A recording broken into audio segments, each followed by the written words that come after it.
can't find a fighter, but I see it in you, so we gon' walk it out. Ooh,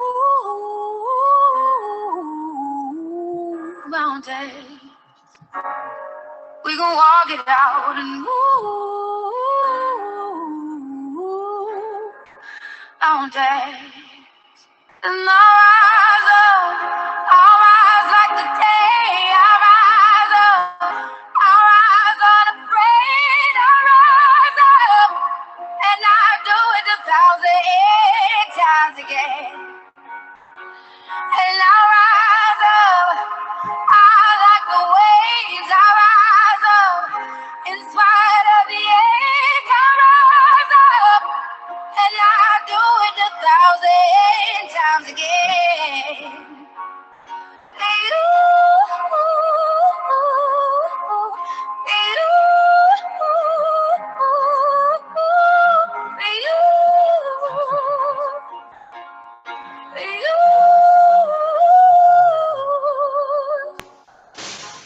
The silence is quiet, and it feels like it's getting hard to breathe. And I know you feel like dying, but I promise we'll take the world to its feet. Ooh, mountains, bring it to its feet. Ooh,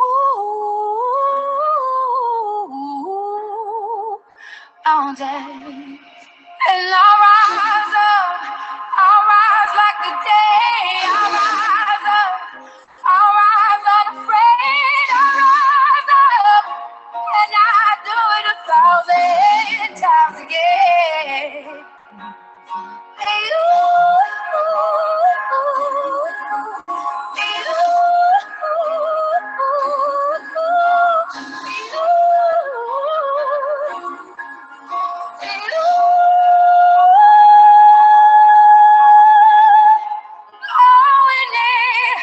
All we need is hope, and for that we have each other, and for that we have each other, and we will rise, we will rise, we will rise, we'll rise. I'll rise up, rise like the day, I'll rise up, in spite of the age, I will rise 1,000 times again, and we'll rise. You're broken down and tired of living life on the merry-go-round, and you can't find a fighter, but I see it in you, so we gon' walk it out. Ooh,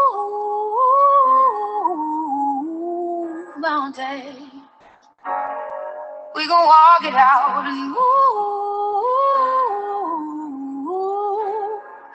mountains, and I'll rise like the day, I'll rise up, I'll rise unafraid, I'll rise up, and I'll do it 1,000 times again. And I'll rise up, I like the waves, I'll rise up, in spite of the age, I'll rise up, and I'll do it 1,000 times again.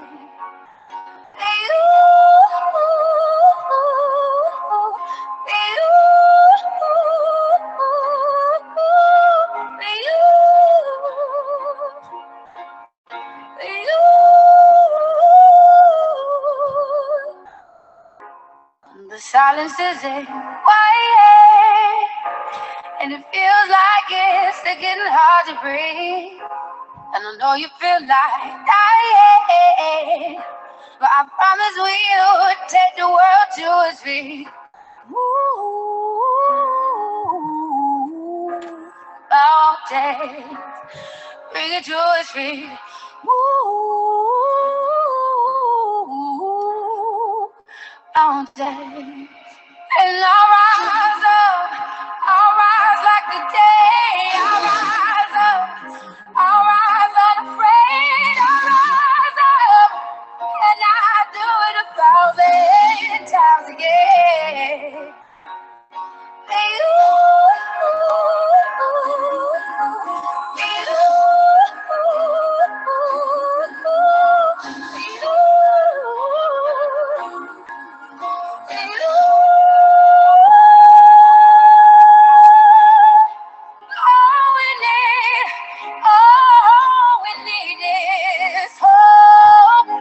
That we have each other, never that we have each other, and we will rise, we will rise, we will rise,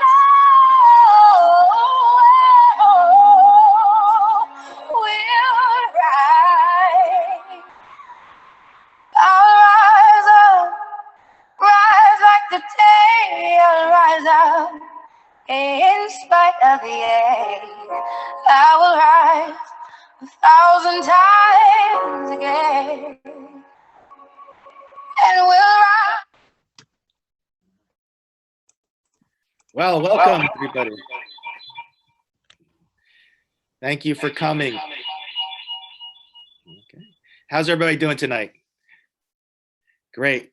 We're rising up together. This is a tribute to our labor heroes. Normally, we choose a few people to recognize for their hard work and dedication to the labor movement. But this year, we've decided to recognize all of our affiliates who have worked hard to help this country rise back up from this pandemic. And we're so proud of all of you. Thank you very much. And so we're recognizing our labor heroes by each sector, all 40 of our affiliates, plus our 2 building trades councils tonight. We saw in this pandemic who was essential, right? It wasn't, hedge fund managers. It was the grocery clerk, the sanitation worker, the teacher, the nurse, all the people that do the hard work that make this country work are essential. And so we value your work. We are proud of you, and we'd like to thank you. And this is a tribute to you folks, our frontline workers. Thank you so much. And we can never repay you, but this is to recognize you for your hard work. We have a packed panel tonight full of some great speakers. I'm not going to go on for very long. We're doing this virtually for the first time, so fingers crossed. Hopefully, in technology it all works out. But we have our people behind the scenes trying to fix any glitches. But I feel that we have a strong plan and it's going to work. Hopefully, but this is the first time we've ever done it. I'd like to thank our director, Sandy Oxford, who's here. Put some claps in the chat, please, or plus signs. And our intern, Dylan Villano, who is the behind the scenes producer. You can put some pluses in the chat for him too. Thank you. All right.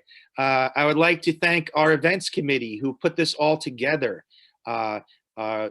Co-chairs, Cynthia Wolf, Dan McCormick, Jessica Treyback, Kathleen Harrison, Michelle Caraway, Patty Dines, and Robert Pinto. I'd like to thank my fellow officers, Jeanette Clark, Dan McCormick, Cynthia Wolf. This is really a team effort at the ALF. All our CLC presidents and officers. This is a team effort. And today, we're, as the Labor Federation of the Hudson Valley, we are celebrating our labor heroes. So we're going to start off with the national anthem. You can sing along at home. I just ask that you mute your mic. And it's going to be sung by our brother, Jerry Ebert. Okay. Oh, geez. Hold on. There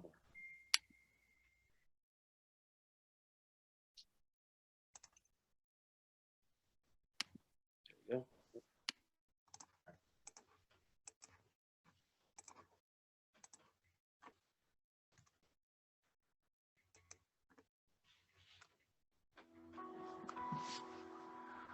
Oh, say, can you see by the dawn's early light what so proudly we hailed the twilight's last gleaming, whose broad stripes and bright stars through the perilous fight, o'er the ramparts we watched were so gallantly streaming, and the rockets run glare, the bombs bursting in air, gave proof through the night that our flag was still there. Oh, say does that star-spangled banner yet wave o'er the land of the free and the home of the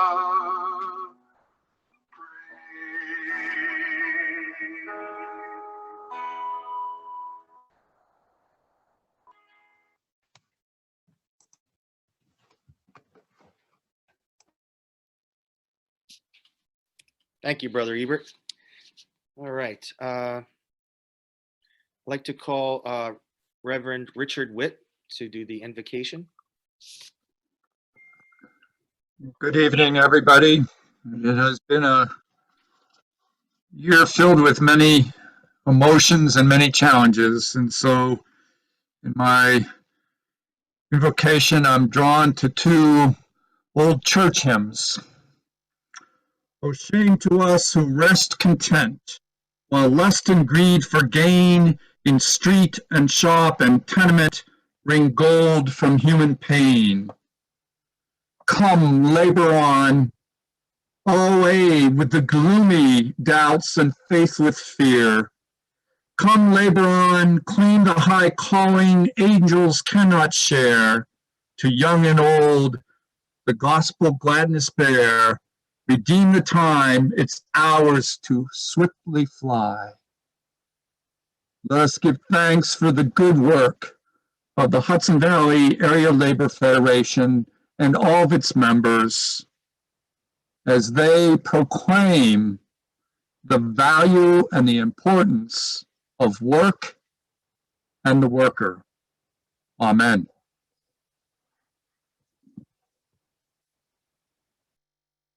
Thank you, Reverend Witt. Okay, I'd like to call upon Jeanette Clark, who is going to recognize our affiliates. Welcome, everyone. Welcome to the House of Labor at the Hudson Valley Area Labor Federation. I am going to do a shout out. And as I do these shout outs, I want to see lots of claps and lots of pluses when you hear your name called. Those that have attended our functions in the past know that we usually hoot and holler and we get the whole hall rocking. So it's a little different this year since we are doing it virtually. So shout out to NISNA, to our nurses. I want to see claps in the chat room. Shout out to 1199 SEIU. Shout out to Lyuna 754. CSEA's in the house. I know you're there, so I want to see some clapping. CSEA 1000.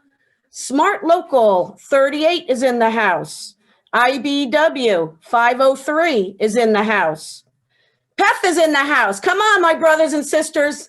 Don't let PEF down. Put some chats in there. SEIU 200D United is in the house. Local 338, RWDSW, United Food Commercial Workers is in the house.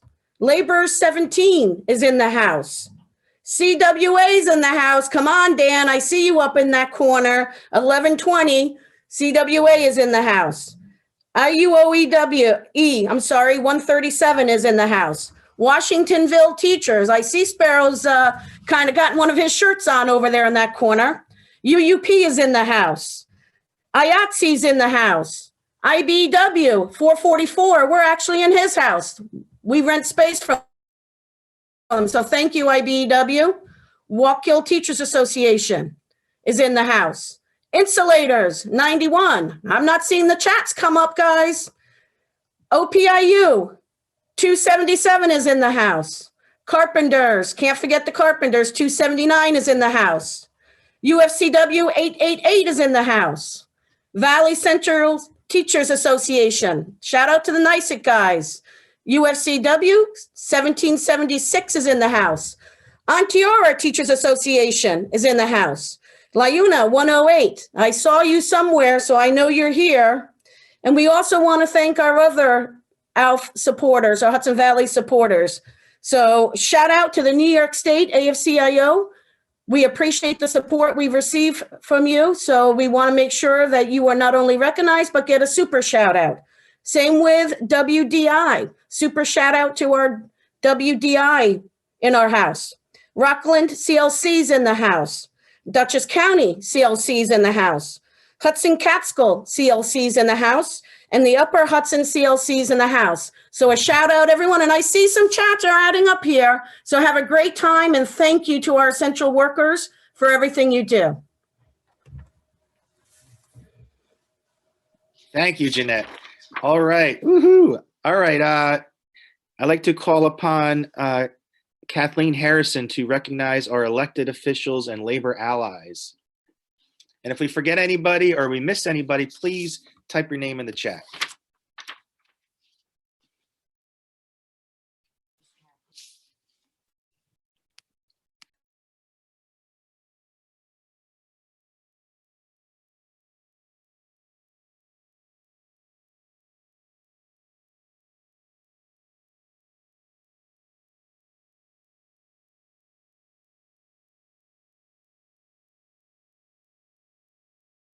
All right, we had our first snag. I think Kathleen's having trouble getting on.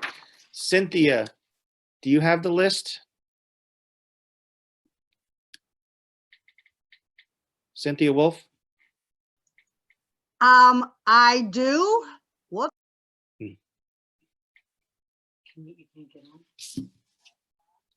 Okay. You're on mute. You're on mute. We can't hear you. We can't hear you. You're on mute, Cynthia.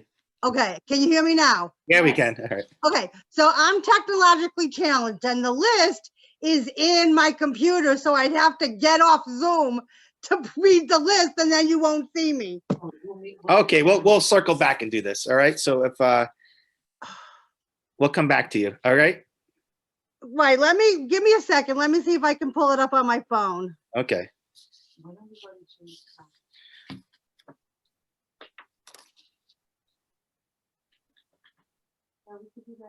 Yeah, we'll get back to this, Cynthia. Do you want to switch over to James? We'll go to James Cox. We'll work this in. All right, I'd like to call James Cox, who is the made this beautiful print, which we're going to talk about later. Right, so first I'm supposed to announce him. Right. Sparrow? All right, so Cynthia, you're up. Okay, so I have the distinct pleasure of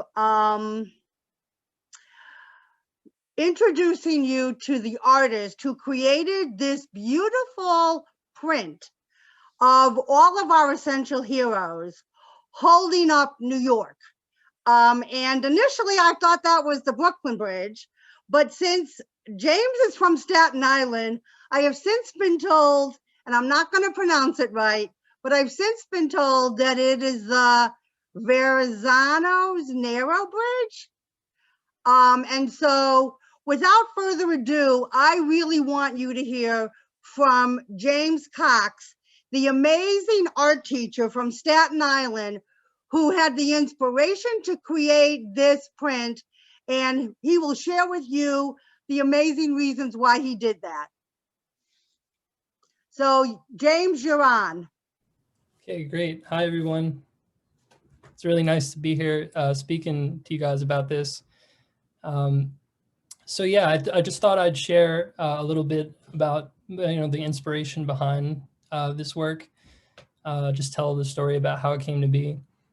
I created this poster back in April of last year, which as I'm sure we all remember, that's when we really started to realize how serious this virus was. And it was like the height of quarantining. People were really only leaving their homes to get food and supplies. I'm sure it's a little bit different, where I am versus where you are, but we all kind of shared this, same anxiety about what was going on. So I remember I was actually when I got the idea for this, I was actually picking up a pizza from this place up the street from me.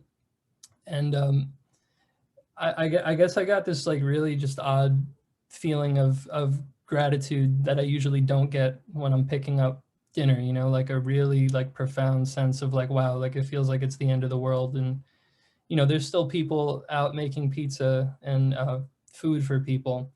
So I just knew that I wanted to create some artwork dedicated to workers, and very similar to the, really beautiful video that was showed at the beginning of this. And so I talked to my dad and my mom, and I just, asked for who should I include? I want to make a drawing honoring everyone. So it was fun to kind of sit around and go, oh, well, you can't forget the male people. Oh, wait, no, firemen, FDNY, cops, teachers. So and then the way the bridge element came into it is I wanted to create like a visual metaphor. It was like we're being held up by these people who are going out to work every day. My family is, my brother's a longshoreman, my mom's a nurse, and my dad worked for the city of New York for 40 years. So, I come from a very essential New York working family, and I'm going to be a teacher sooner or later. So, a lot of my friends are firemen and cops. So, it was definitely something from the heart, which I usually don't do. I usually like paint and draw from life, and I, felt very strongly to make this work. So, and I'm glad that it's still going. And also once it was made, people were like, oh, we need prints. So I knew that if prints were going to be sold, it should go towards what inspired it, which was the desperate need for supplies. So Staten Island, the borough president actually reached out to my mom, who tweeted it at him. My mom was like sharing it and on Facebook saying, oh, look what my son did. My son did this. So the borough president, this guy named James Otto, reached out and said, whatever we could do to help. And they hooked me up with a local print shop. And then prints were auctioned off for $50.19 donation, 19 being for COVID-19. So someone in his office came up with that. And all the money that was grossed from the donations went towards supplies. I actually have a list that they sent me of what actually was made, and the money went towards this organization called the Staten Island Non-for-Profit Organization, which is just kind of like this big grouping of all various charities, including like a Very Special Place, Catholic Charities of Staten Island, JCC, Meals on Wheels. So like all these charities got,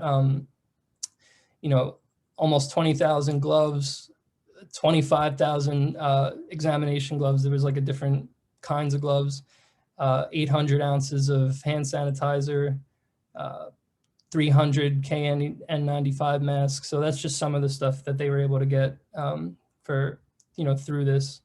So, and it lives on, now I'm here speaking about it. So it's really cool to be here, and thank you for letting me on to talk about this.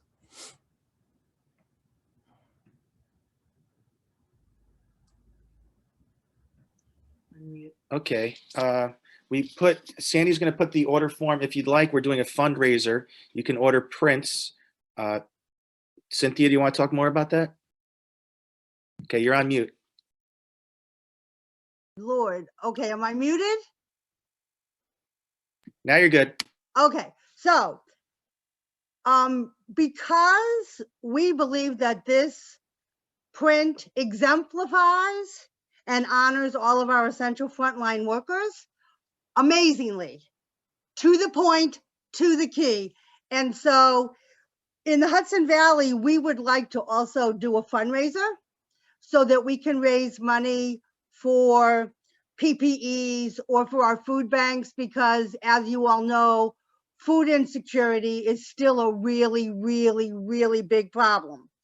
And, even though the Congress is voting on a COVID relief bill tonight. Who knows where that's going to go? So we really need to take care of our residents in the Hudson Valley and in Staten Island. So what we've done is in the chat, there is going to be a Google order form. We are selling the prints. Sparrow, hold up the print, please. We are selling the prints, 1 print for $25 or 2 prints for $40. And we really want to raise a lot of money, and we are going to split it between the Hudson Valley and Staten Island. So please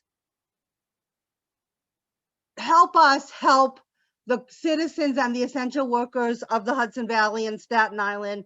Please purchase these prints and tell your friends and your families and your coworkers and your affiliates, and even your elected officials. You gotta support labor. So we hope that people will, in fact, go to our chat, get the Google order form, order the prints, I'm sorry. We are gonna leave the ordering open until April 1st, at which point we will then order the prints from our printer.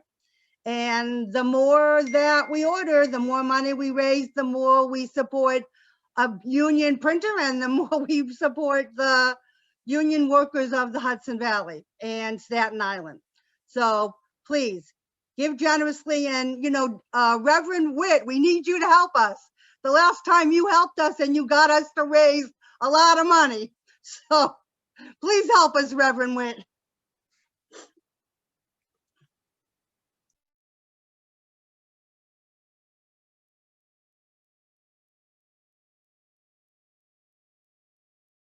This is the size of the print. And you can And order. Dylan, could you just put it up on the screen so people can see the large print? Okay.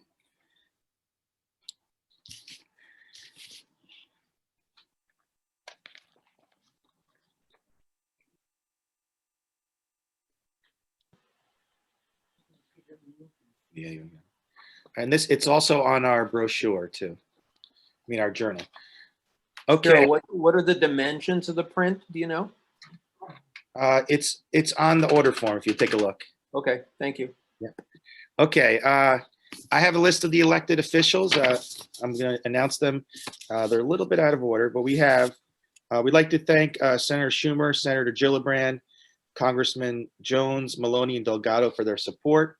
We would like to thank Assemblyman Jonathan Jacobson. I think he's in the House. Senator James Skoufis, Senator Shelley Mayer is in the House. We would like to thank from Rockland County, Patrick Carroll, who's a councilman. We'd like to thank David Hoovler, Orange County District Attorney, for his attendance. Thank you. I'd like to thank Kathy Stitganga and James Kulisek, Orange County Legislatures. Thank you. From Ulster County, we would like to thank Laura Pettit, County Legislature, Caleb McKenzie, Ulster County Democratic Chair, thank you. Mana Joe Green, Ulster County Legislature, March Gallagher, Ulster County Comptroller, thanks for the support. David Clegg, Ulster County District Attorney, thank you. From Dutchess County, Rebecca Edwards, Minority Leader, Dutchess County Legislature, thank you. If you're in the chat, you can say hi or give us a wave. Michael Chamides, Columbia County Alderman from the city of Hudson. We stretch 7 counties, the Hudson Valley Labor Federation. And we thank all of our friends. We appreciate it. Thank you, Michael. Aaron Stamper, a community ally from Columbia County. And Carolyn Riggs, Greene County Democratic Chair. Thank you for your attendance. We have Pat Ryan, Ulster County Executive. He's actually one of our speakers. We have Ed Day, Rockland County Executive. Mark Molinaro, Dutchess County Executive. I forgot Aileen Gunther, Assemblywoman. Thank you for your support. We, of course, have Tom DiNapoli, who's speaking later on, our comptroller. And we have Kevin Cahill, Assemblyman. Thank you. Thomas Corcoran, Ulster County Legislature. Robin Lewis, Dutchess County Comptroller. Michelle Hinchy, New York State Senator. Go Michelle Hinchy. Ken Zabrowski, Assemblyman. And we'd like to thank the whole town of Stony Point. And then rounding it up, we have Sullivan County Democratic Chair Stephen Vigilante. Keith Ken Kananga from Columbia County. He's the Democratic chair. Thank you. Elise Sumner, the Dutchess County Democratic chair. Thank you for your attendance. Harry Franklin, a friend of labor from Columbia County, and Jim Barber as another friend of labor. And we have Senator Martucci on the line. Thank you, Senator Martucci. We have, we also like to thank Governor Cuomo, Department of Labor Commissioner Reardon, our very own, of course, our President Mario Cilento, and our newly elected New York State Senator Reichland Melnick. Okay, if I missed anybody, please don't go home offended. Just put your name in the chat. Oh, Senator Metzger is here. James Skoufis is also in the House. Thank you. Kevin Darien, Orange County Legislature. Thank you. All right. All right, guys. Now, next up, we have a few words from our President Trumka of the National Federation. He's sent us a video. Yep.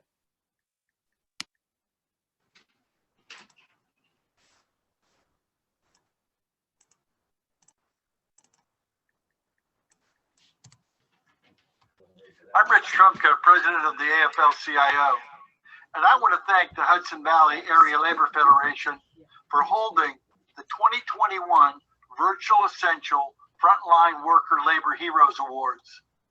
Of course, tonight would not be possible without Hudson Valley Area Labor Federation President Tobin, Executive Vice President McCormick, Treasurer Wolf, Recording Secretary Clark, and the Hudson Valley Area Labor Federation Events Committee.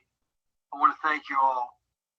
I'm also grateful to New York State AFL-CIO President and my friend, Mario Cilento, along with the elected leaders who are with you, including Governor Andrew Cuomo. Look, this year has really tested us, all of us. The virus has taken so many lives, family, friends, and co-workers. It's destroyed so many livelihoods. It's transformed every life and this state and our country. But what's remained constant from day one is the duty and dedication of frontline workers. Union members are caring for and healing the sick, and we're still teaching and packaging and printing.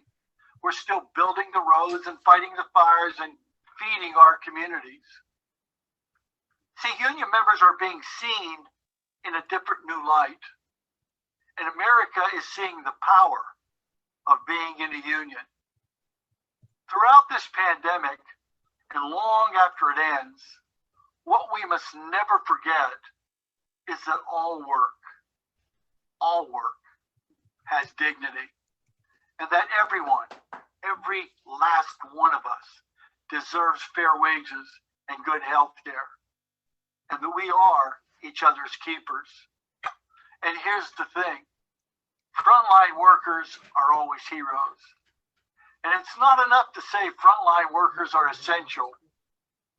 We need to treat them like they're essential through pay and policy and real progress. And that's why frontline workers deserve the PRO Act.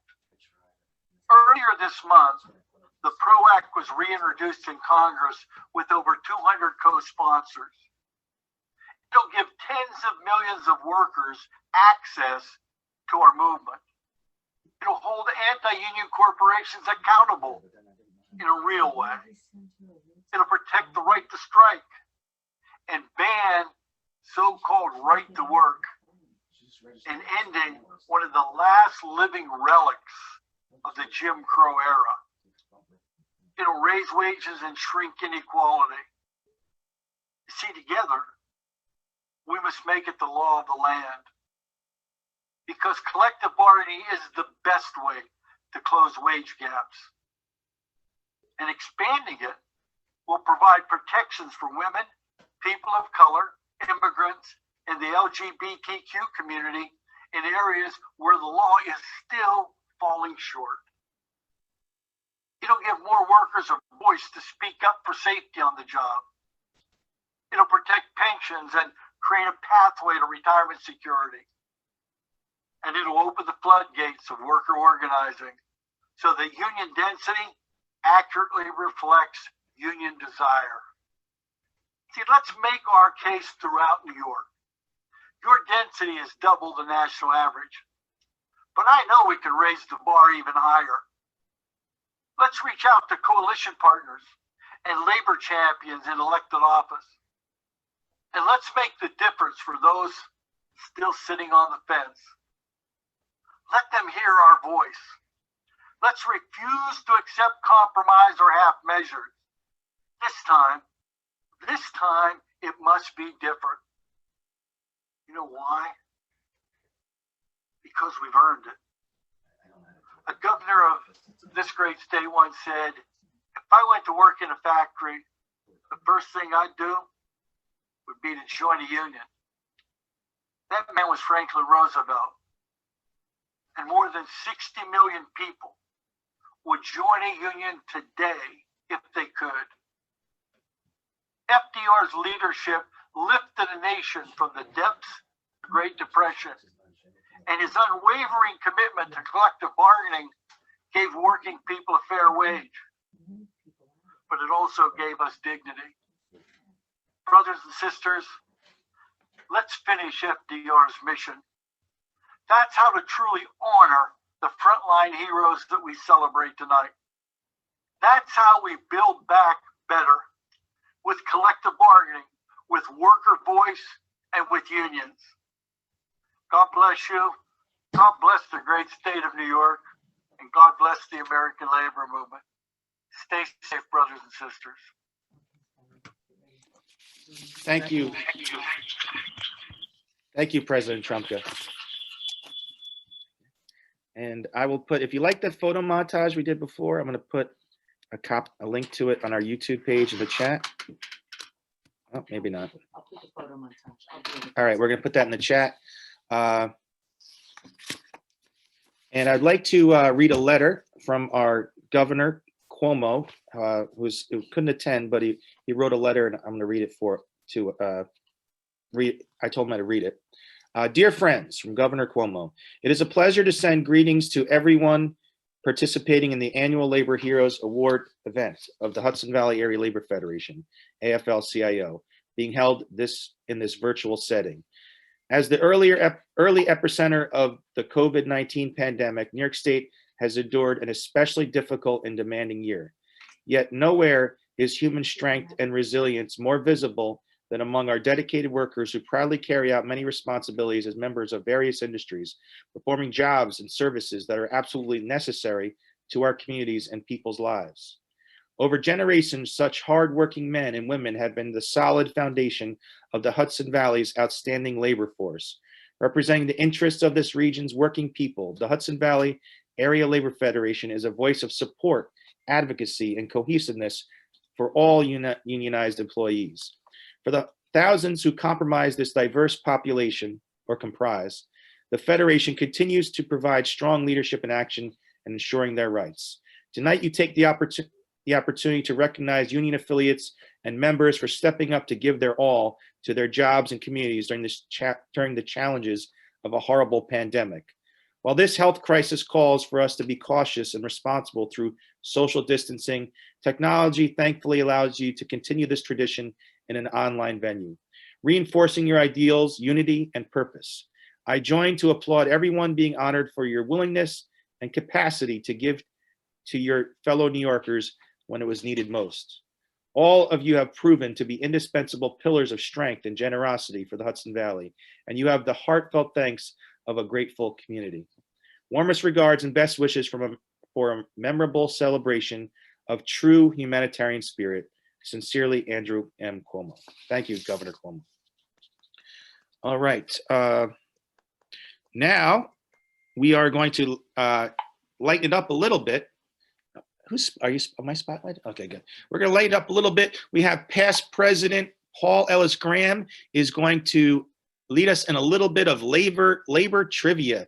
Now, if you've signed up for our labor history course, you might have a slight advantage. And we will be offering another labor history course starting next month Labor History Part 2 by the one and only Paul Ellis Graham, former president. So, and if you don't get these questions right, you might want to consider signing up for our Labor History course, Part 2. All right, Paul, you have the floor. Yeah, you better, because if you don't know your history, you'll never know Okay, your you're on present mute, or Paul. your future. Oh, And that's really where we are. So, okay, Sparrow, are you going to post the questions? We're going to do a couple, right? Sparrow, can you hear me?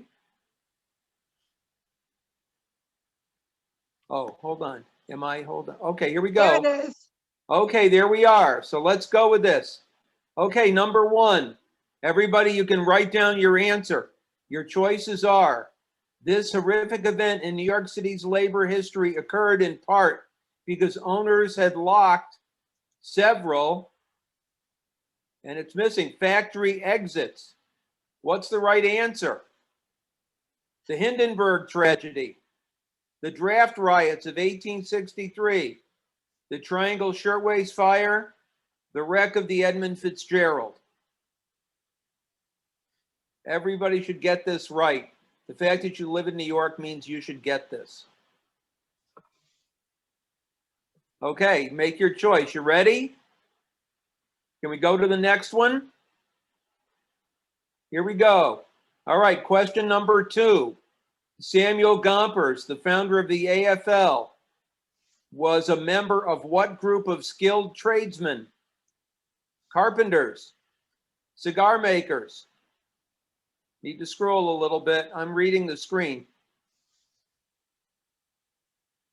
Now we got 2.5 choices. Can't quite see the other host. What do we got? Can we raise that? Can we scroll that a little bit? I did. I'm not sure if it's coming up. It's not coming up on my end, but Maybe you have to scroll up on your side.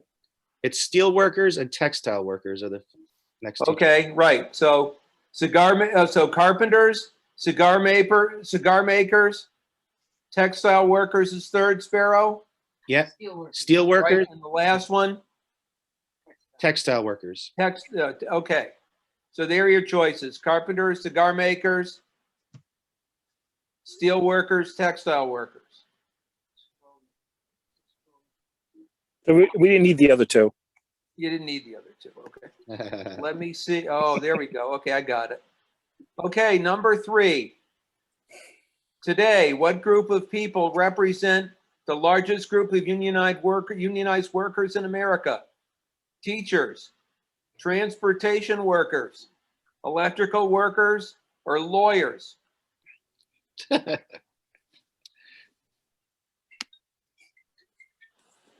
And remember the old joke about lawyers? No lawyers here. Hopefully won't be offended. What's the difference between a dead dog in the road and a dead lawyer in the road? There are no skid marks in front of the dead lawyer. Went there. All right. I'm sorry. Okay, never mind. All right.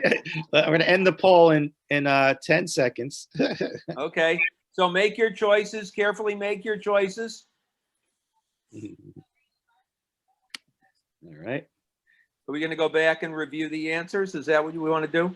Yep. I shared the results. Can you see them, The Paul? results are, nobody, I see it. Nobody chose the Hindenburg. What a surprise. Oh, wow. Yeah, that's not related. That occurred actually in New Jersey, not in New York. Lakehurst, New Jersey. Okay, the draft riots. Good guess. 1863, during the American Civil War, featured in Gangs of New York, by the way, near the very end. And most people got the right answer. The Triangle Shirtwaist Fire, which occurred on March 25th, 1911. So that means it's the 110th anniversary coming up of the Triangle Shirtwaist Fire in March. And the last answer, the wreck of the Edmund Fitzgerald, was actually a tanker, a ship on Lake Superior that sunk. It was a song done by Gordon Lightfoot. How many of you know that song, The Wreck of the Edmund Fitzgerald? What a great song that is. Okay, all right, let's move on then. Question number 2. Samuel Gompers, the founder of the American Federation of Labor, was a member of what group of skilled tradesmen? Carpenters, Okay, cigar makers, 48%. Steel workers, 10. Textile workers, 32. The answer is cigar makers. He was a cigar maker from New York. That's correct. Formed the AFL in 1886. Okay. And question 3. What group? Well, sorry, let me just pull it up here. Here we are. What group of people represent the largest group of unionized workers in America? Teachers. Most people guessed 84%. Transportation, electrical, and lawyers. Right. Lawyers are professionals. The technical reason why lawyers are not unionized workers is because they set their own working conditions. That's really the basic difference. That was one of the primary reasons why workers needed unions, because they needed to set their own conditions. Lawyers don't do that. Teachers, even though they are professionals and require certification, they follow the rules of the state and the school year, but individual local districts have to negotiate contracts. And you're right, everybody here is correct. That guest teachers, that's correct. We are now gone from a manufacturing to a service related population of workers. So doesn't mean that certainly there are people that work, that create work and manufacture things, but now it's teachers, folks like me and some of my colleagues here in Sparrow and others. So, okay, so how many got all 3 right? Raise your hands. How many got all 3 right? Okay. Matt Martini, did you get all 3 right? No, you didn't, huh? You got to take that course, pal, I tell you. I wouldn't let you, if you were still an employee of the ALF, if I was there, you'd be taking this course, okay? Because you didn't get them all right. Okay, but that's okay. All right. Thank you, Paul. You're welcome, Sparrow. We'll be give you back guys for the one second more- half. Well, one more shot later on. And No also, problem. halfway through, we're going to be not raffle. We're going to pick a few people at random, and you have a chance at winning a Union Strong shirt and a matching face mask. And at the very end of the program, we're going to be choosing 4 people to give $50 gift cards to ShopRite at the very end. So you got to be here to win it, though. All right. Thank you, Paul. Next up, we're going to hear from our president, New York State President Mario Cilento. Thank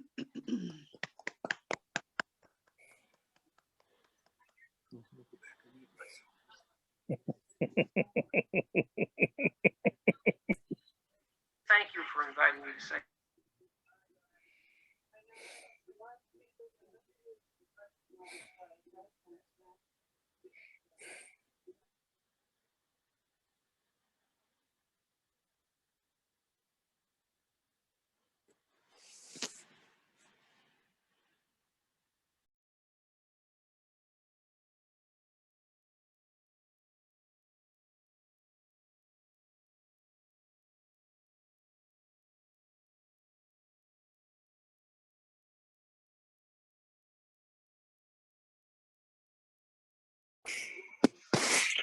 We've got no audio.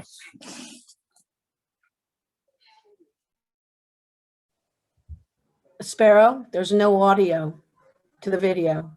I'm so sorry to interrupt. This is Mother Diana. Sometimes if we would stop our video, it will help with the streaming stuff, which is why every time you put a movie on, I stop my streaming. And I'll mute again. You can do that to everybody's phone. What do I do?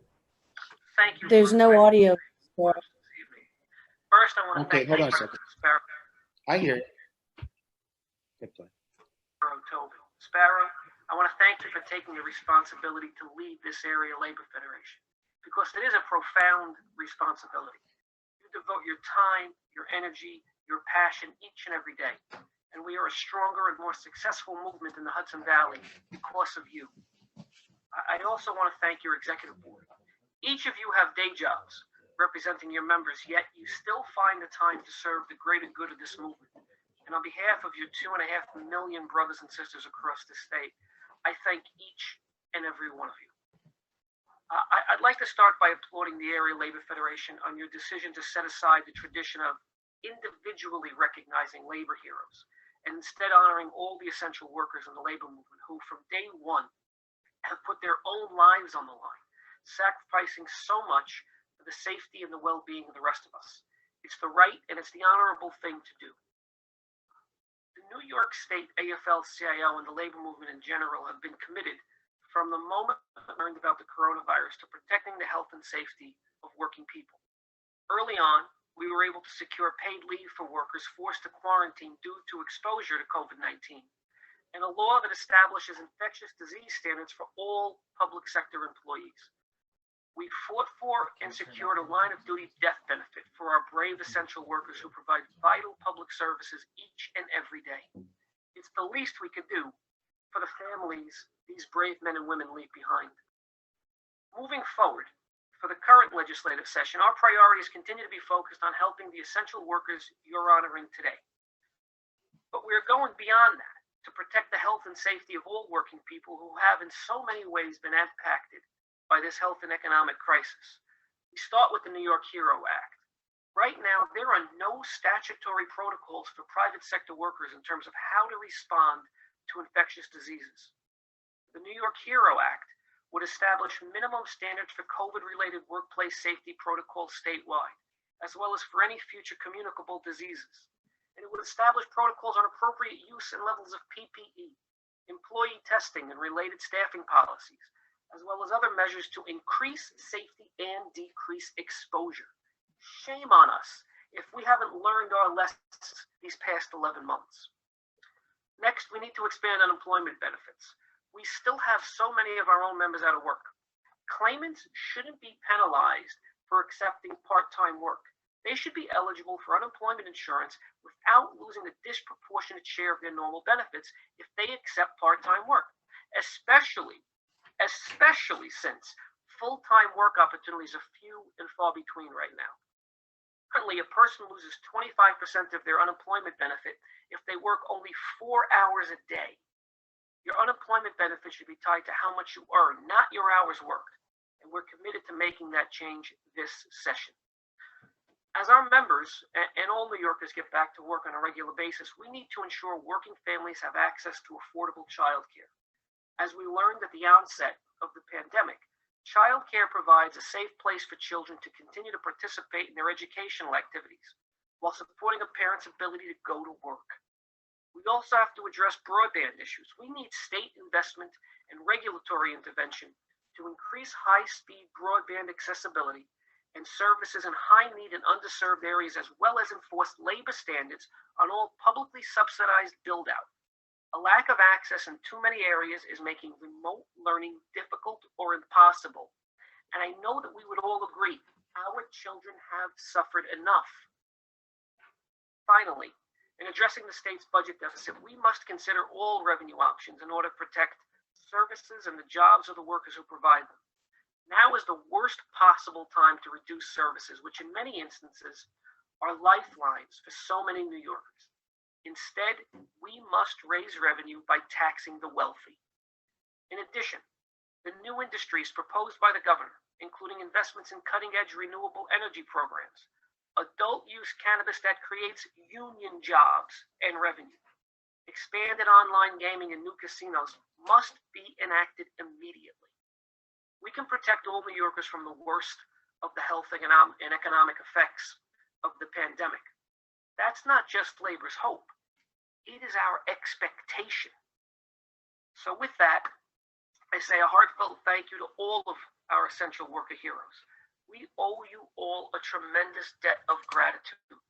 Rest assured, the labor movement will do everything within its power to ensure your health and safety and the health and safety of all working people.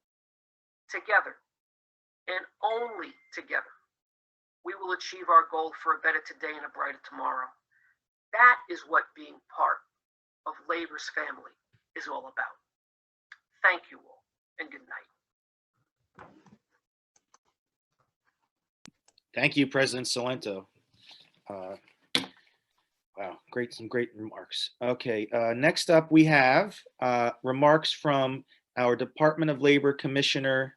I'm sorry.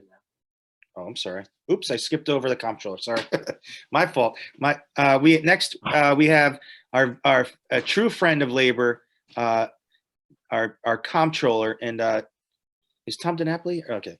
We have a true friend of labor, our comptroller, Tom DiNapoli, who needs no introduction. Would like to thank, he's always, whenever we ask him to come, he always makes himself available. He is no stranger to the Hudson Valley. He circles the state. I don't know how he has the energy to do it and keep it up. And whenever I'm at a union event, Tom is there supporting labor. So without further ado, our New York State Comptroller, Tom DiNapoli. Sparrow, thank you very much. That was a very generous introduction, and I miss seeing all of you in person, but I have been traveling the state virtually. Every night this week, we've done a different Zoom in a different area, and always a privilege to be with our friends in labor. And certainly the Hudson Valley Area Labor Federation is one of my most favorite labor organizations in the state. I hope next year when you do this event, we will do it in person. But Sparrow, my compliments to you and really the entire team, you know, Cynthia, Dan, Jeanette, everyone involved with this federation. You really picked the right theme, as others have said. We've been through such an incredible time. And truly, the frontline workers are essential in every way. The affiliates that are represented by this federation represent the men and women and advocate for the men and women who have been getting us through this time of incredible loss and incredible challenge. You know, reflecting on the video that you played at the outset and James's your beautiful poster, you know, you really captured just the breadth and the depth of the union men and women who have been serving the people of New York, whether that's on the public sector side or the private sector side. And I think it's important to point out, often doing it at great risk, personal risk to themselves, and if they get infected, potentially for their family as well. You know, it's certainly something that from, you know, my position, President Salento mentioned, you know, some of the enhanced benefits for public workers who contracted COVID and unfortunately passed away. And we get the calls in our administration of the pension fund. I had a call earlier this week. It's like it doesn't end. You know, we think it's getting better, but it's not over. From a union president, a member was down in Florida, went there for a short trip and contracted COVID. Maybe he went down there and had it anyway. He was in the hospital on a ventilator, expecting to pass away within hours, wanting to make sure that his paperwork was filed appropriately so his family would get the pension benefits right away. And we took care of that. So we've seen that side of this, but we've also seen the positive. Communities coming together, work getting done, people being protected. And that again speaks to all the men and women, the labor people of the Hudson Valley, getting this region of our state through this. You know, so I want to end with a couple of other thoughts. I know you have so many other speakers. For my agency, right? I'm an elected official, but I also run an agency, 2,800 employees, most of whom are union members. I could tell you the only way we've gotten through it is that we've had great partnership with our CSEA and PEF colleagues. Almost all of them have been working remotely, but we've kept a priority on safety for our employees, information, and we've gotten great input from our union leadership from PEF and CSEA. That's what's enabled us to continue our mission, but to do it safely. And I think as we, you know, enter this phase where there seems to be light at the end of the tunnel, and I'm saying that I got my second dose of the vaccine today. Finally, an advantage of being 65 and over, and I feel fine. So we need to start thinking about where we go from here. Think about 9/11. Many of us can remember that. Labor got us through that and helped us rebuild New York City and New York State. Labor, again, has to be fully at the table in all the policy choices and decisions being made to help us in this recovery phase. A lot is riding on what's happening in Washington to help with the state budget, the unemployment insurance issue that Mario Salento mentioned, grants for so many of our organizations, not just governmental, to get us through this challenging time. And then get to that discussion on a bipartisan plan for infrastructure investment that will also get people to work and help us rebuild and recover.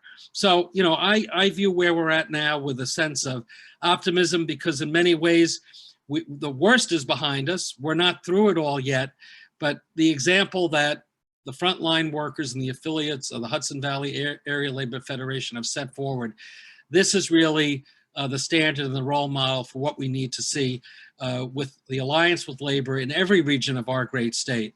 So thanks to everyone, to the men and women you represent for what you've done. What a tribute to have so many of the elected officials from the area on as well. It shows the great reservoir of support that the unions in the Hudson Valley have.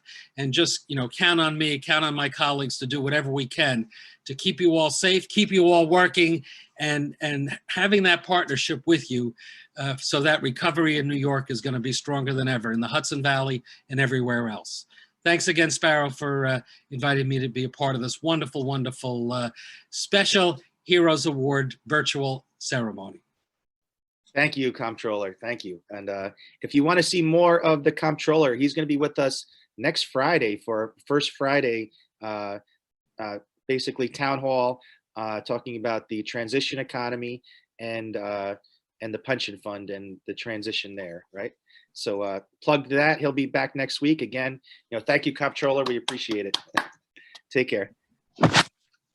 All right. I would like to, next we have some remarks from the Department of Labor Commissioner Reardon.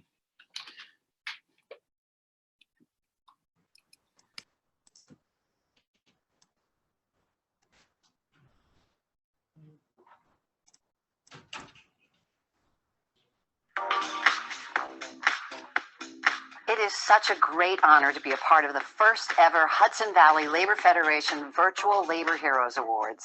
A huge thank you to your president, Sparrow Tobin, and your director, Sandra Oxford, for organizing this wonderful event to celebrate the heroic work of the affiliates of the Hudson Valley Area Labor Federation. The work that all of you do to keep our great state of New York moving forward is always crucial, but the incredible work that you have done throughout this pandemic is critical and not short of a miracle.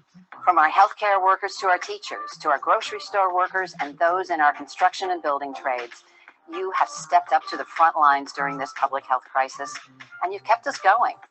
All of you are doing extraordinary things to provide a lifeline to our fellow New Yorkers when they need it the most.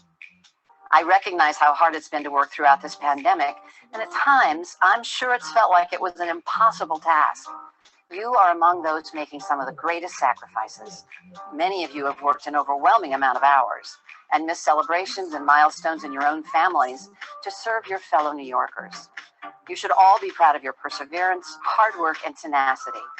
Maybe you don't hear it enough, but we are all so proud and appreciative of the work you have done and are continuing to do. As essential workers, your work did not stop because of the pandemic. And while the magnitude of challenges and dangers that each of you have faced in your daily tasks were unprecedented, that didn't stop any of you from going above and beyond to protect, help, and serve those in your communities. Professor Joseph Campbell said, "A hero is someone who's given his or her life to something bigger than oneself." This is what you do day in and day out, and all of you should hold your heads high. You are the unsung heroes in this fight. Congratulations to all of you on tonight's recognition. And thank you to all of you for your unwavering dedication to help New Yorkers, from putting food on their tables and caring for the sick to building shelter and critical infrastructure. You are the beacon of hope for those who are struggling most. This is not an easy task, but together we are conquering this crisis, and we will rise above this pandemic stronger. Thank you again for the lifeline you are providing, and thank you for being the unsung heroes that you are. You have my sincere gratitude. Be well and stay safe.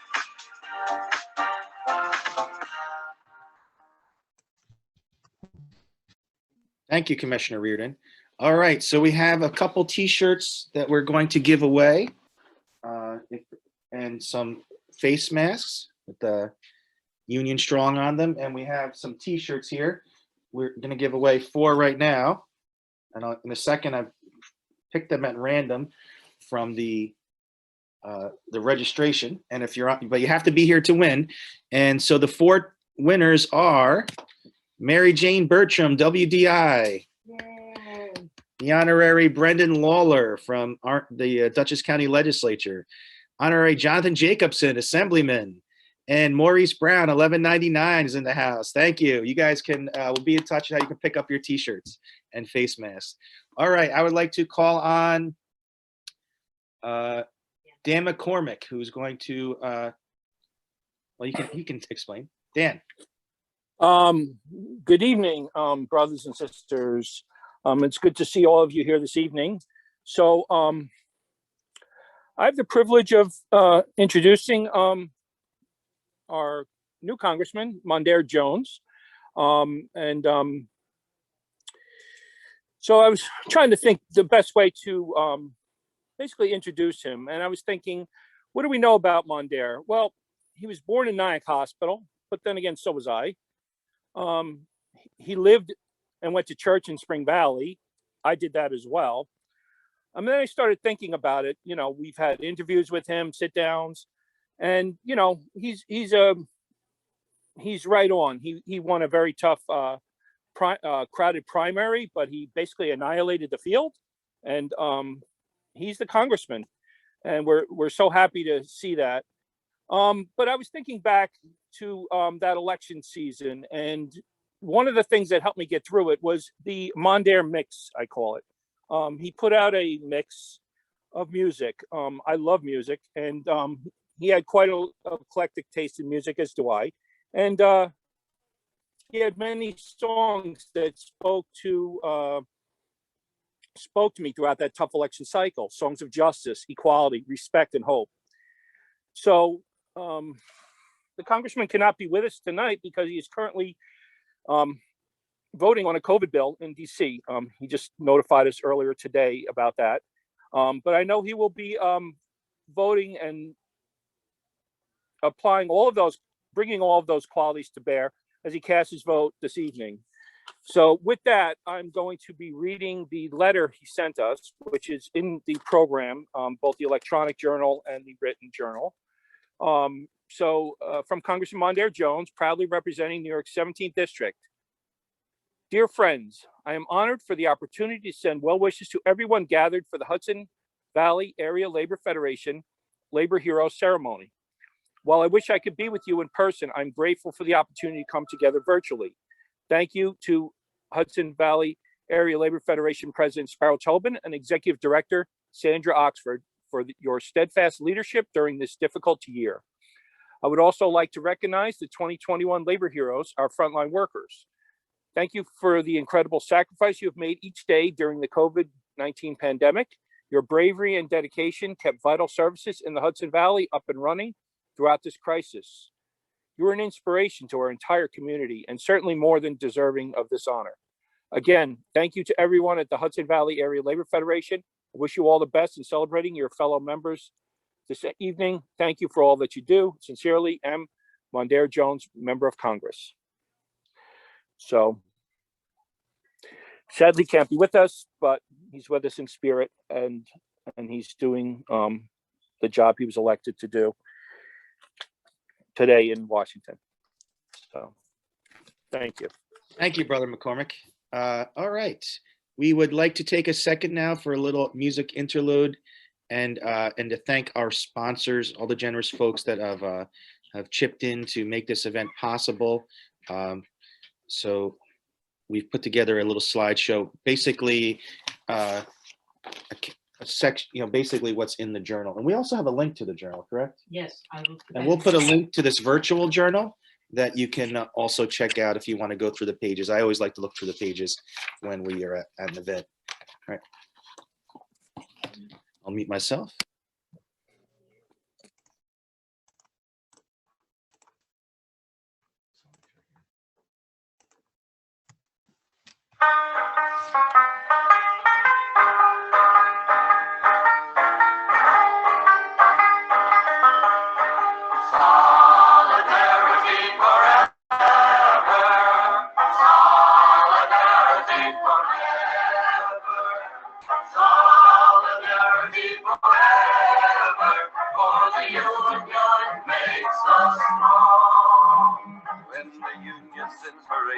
Through the workers' blood shall run.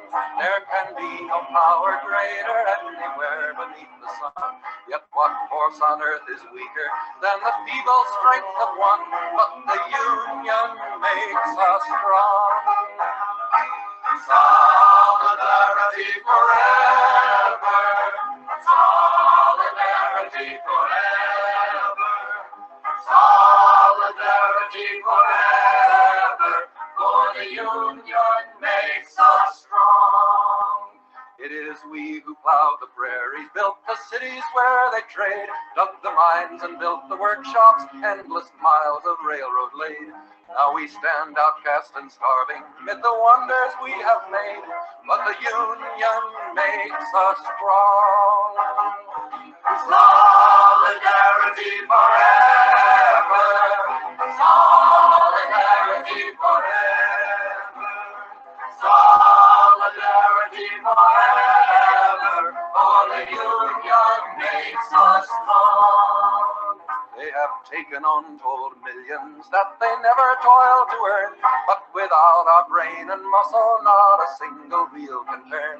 We can break their haughty power, gain our freedom when we learn that the union makes us strong.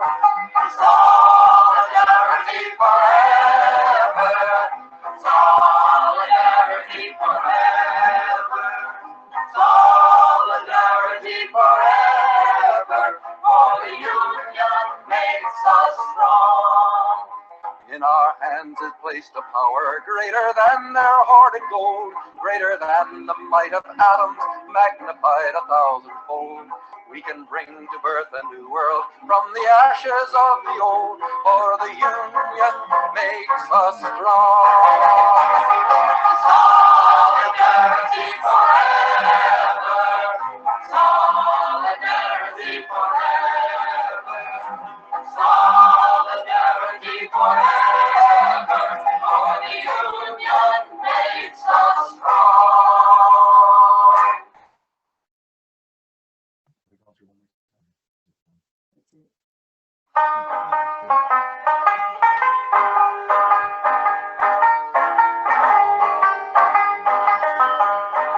Solidarity forever, solidarity forever, solidarity forever, for the union makes us strong. Then the union's inspiration through the workers' blood shall run. There can be no power greater anywhere beneath the sun. Yet what force on earth is weaker than the feeble strength of one? But the union makes us strong. Solidarity forever, solidarity forever, solidarity forever, for the union makes us strong. It is we who plowed the prairies, built the cities where they trade, dug the mines and built the workshops, endless miles of railroad laid. Now we stand outcast and starving amid the wonders we have made, but the union makes us strong. Solidarity forever.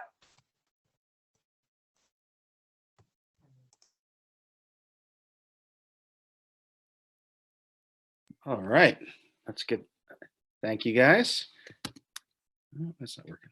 All right, I'd like to thank the folks who have been ordering the prints so far. We have Cynthia, former Senator Metzger, John Bohonik, and let's see, a few others. And Cynthia Wolf and Keith Kananga, thank you for purchasing prints to support our relief efforts. All right. Okay. Next, I'd like to call back on Brother McCormick to introduce our former Senator Jen Metzger.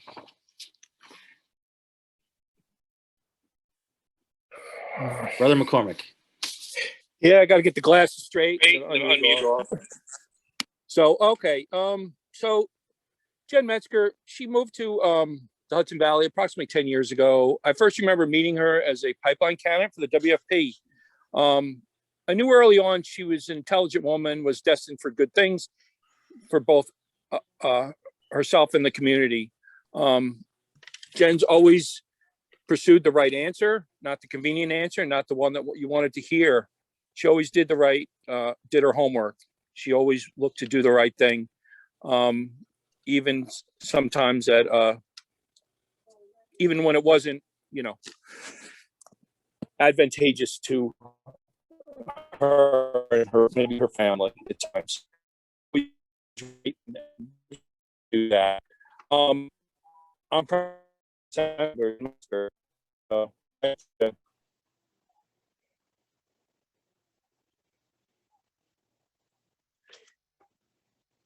Jen, you ready? I see you got your Union Strong button on. I love it. Can you guys hear me? Sorry, I lost the sound for a minute. Thank you, Dan, and good evening, everyone. I am so honored to be here tonight to celebrate each and every one of the members of the Hudson Valley Area Labor Federation and its affiliates, our frontline and essential workers. You are all heroes, making sacrifices, taking risks, and meeting extraordinary challenges during an extraordinarily challenging time. You're keeping us healthy and safe and keeping our economy and our society functioning.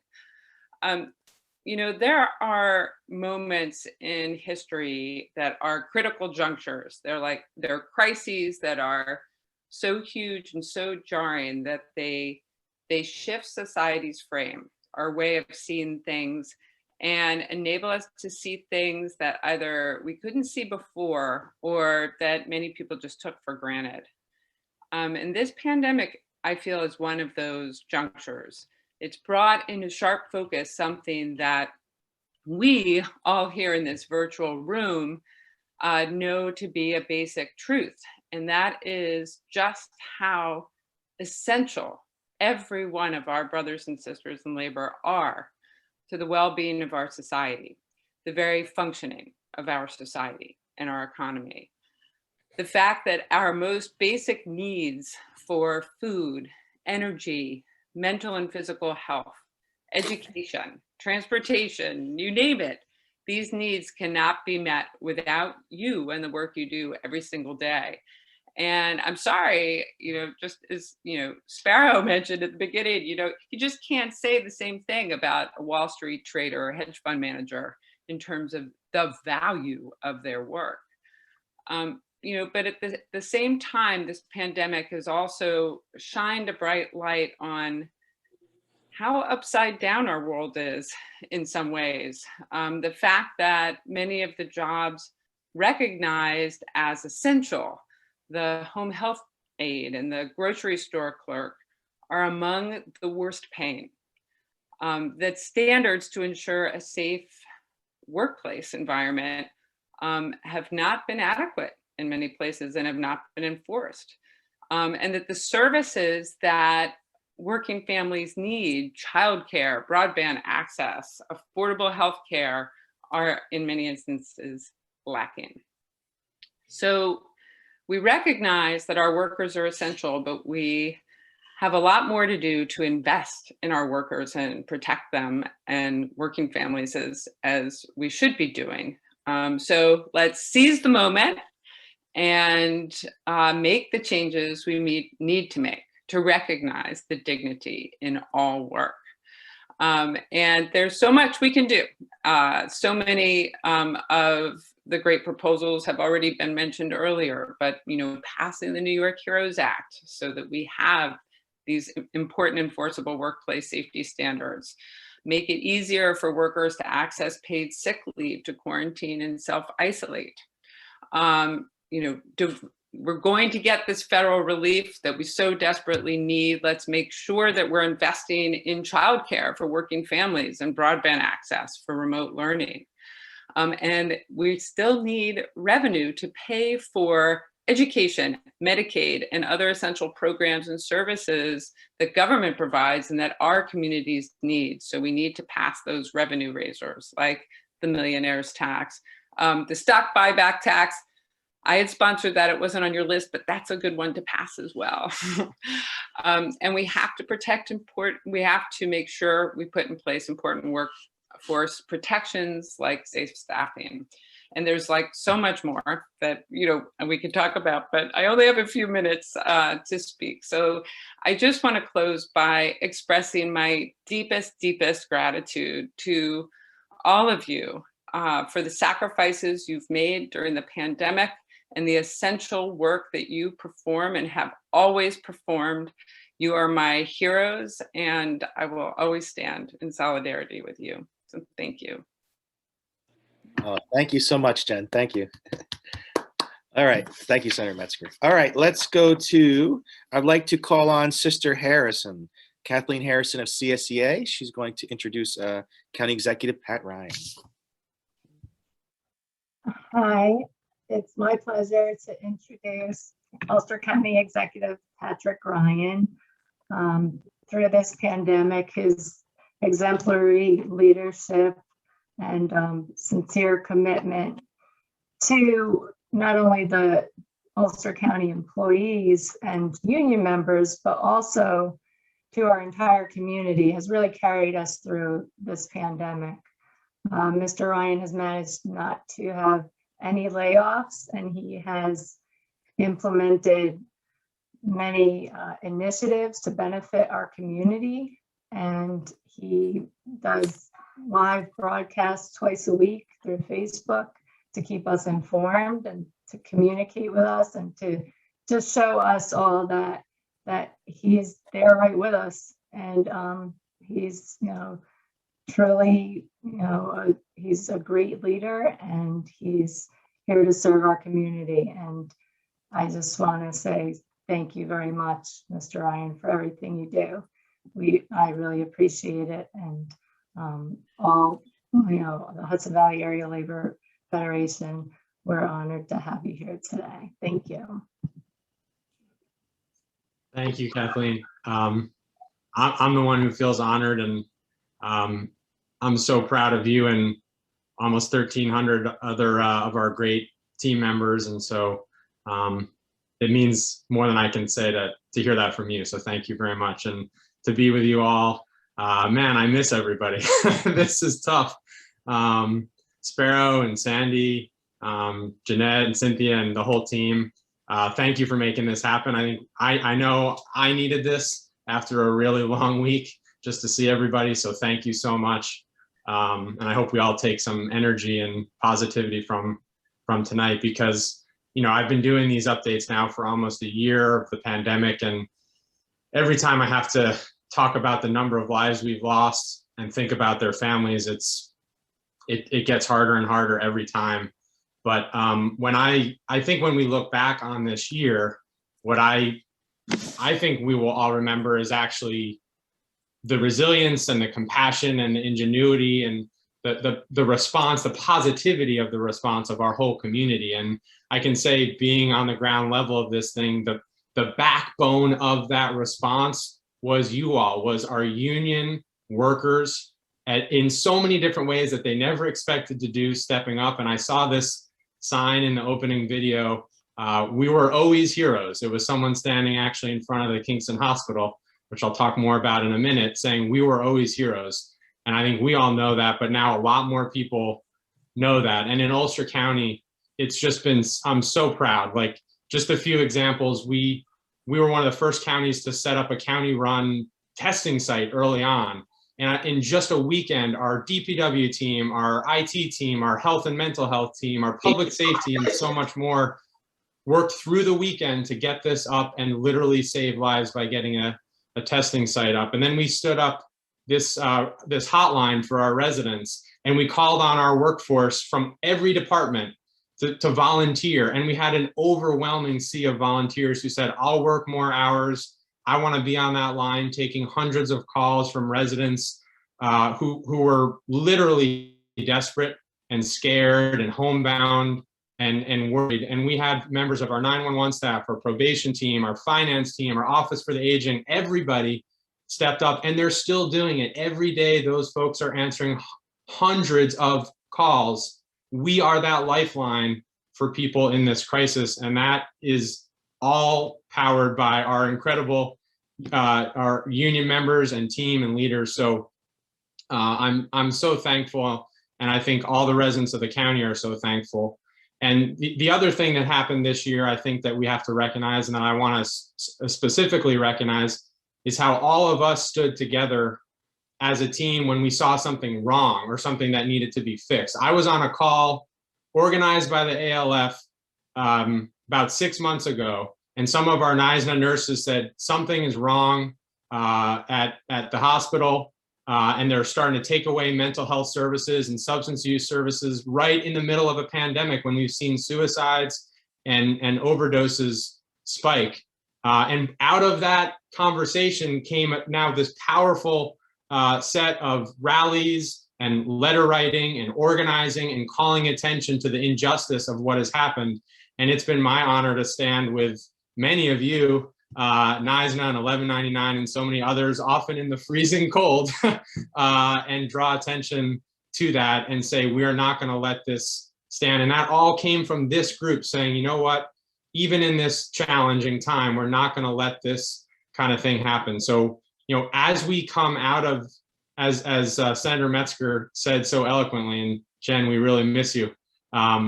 As we come out of this, we have to use this realization to power us forward and not go back to the old ways and the inequities and the injustices, and give true recognition, and more than recognition, but really equity and fairness to all of our essential workers. So thank you for having me. Please know that everything that I can do, I will be there with you. And on behalf of the 180,000 residents of Ulster County, thank you, thank you, thank you. You all are total badasses, and I'm sorry for cursing, but I think it's merited because I'm so proud. So everybody have a great night, and I appreciate the opportunity.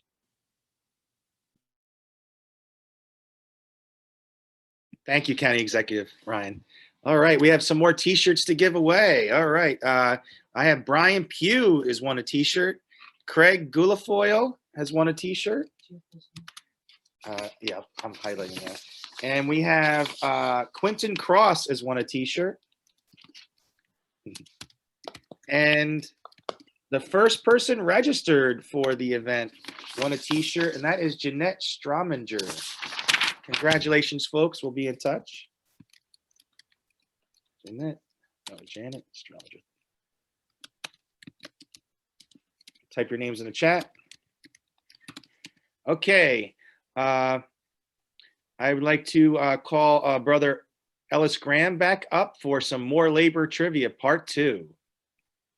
Thank you, Spiro, very much. Before we begin, I just wanted to say a couple of things. First of all, on a serious note, I really want to thank the current officers of the Hudson Valley Area Labor Federation and all my friends who are out there that we work together with. You guys have brought about the finest and represent the finest traditions of the Hudson Valley Area Labor Federation. And I'm extremely proud of what you've been able to put together. Spiro, thank you very much as stepping up and serving as president. I know it's not been easy for any of us going through this. And I will apologize to the lawyers. Sorry for my sense of humor. Sometimes it gets the better of me. But I need to, you know, so I'll pay it back this way. When I taught American history, one of the lawyers that I was fascinated by, and I haven't read enough about him, was Louis Brandeis, who graduated Harvard Law at the age of 20 and probably had the highest GPA of anybody ever at Harvard University. And when at the turn of the century, when they were talking about, you know, survival of the fittest, and, you know, that's basically the rule of the marketplace. What he ended up doing is he looked at work over time, and he's one of the first lawyers to advocate on behalf of workers that the longer the workday goes, the longer the worker suffers, the more fatigue they get. And as a result, the more dangerous the workplace becomes. And he was one of the first to actually argue that in a court of law as a way to try to use that example in order to support worker rights during the progressive era. So I send that out to all of our labor heroes, and for those who are lawyers out there, a special shout out. Okay, so let's go to the labor history part 2 and see how well you do. Okay, number 1, what labor leader planned the General Motors sit-down strike in 1936? Barney Oldfield, Joe Hill, Walter Reuther, Lee Iacocca. What labor leader planned the General Motors sit-down strike in 1936? That's where they sat down in the factory, refused to leave, in order to achieve labor success. Then the owners got really concerned that they might destroy the machinery, which would mean years of setback. So who was the hero there? Barney Oldfield, Joe Hill, Walter Reuther, or Lee Iacocca? So put your choice down. Okay, number 2. I think this is a difficult question, but for some of you who have taken my labor course, it shouldn't be so difficult. What African American first suggested a march on Washington to protest against discrimination in the workplace? Was it Martin Luther King Jr.? Was it A, Philip Randolph, Congressman John Lewis, the one that recently passed away, not to be confused with the CIO President John Lewis, and Jesse Jackson? So what African American first suggested a march on Washington to protest discrimination in the workplace? Martin Luther King Jr., A, Philip Randolph, John Lewis, Jesse Jackson. Okay, now the last question is a curveball, which nobody should miss. What senior woman organized and fought for coal miners and against child labor at the turn of the century? Was that Mother Goose, Mother Hubbard, Mother Nature, or Mother Jones? So take some time, make your choices.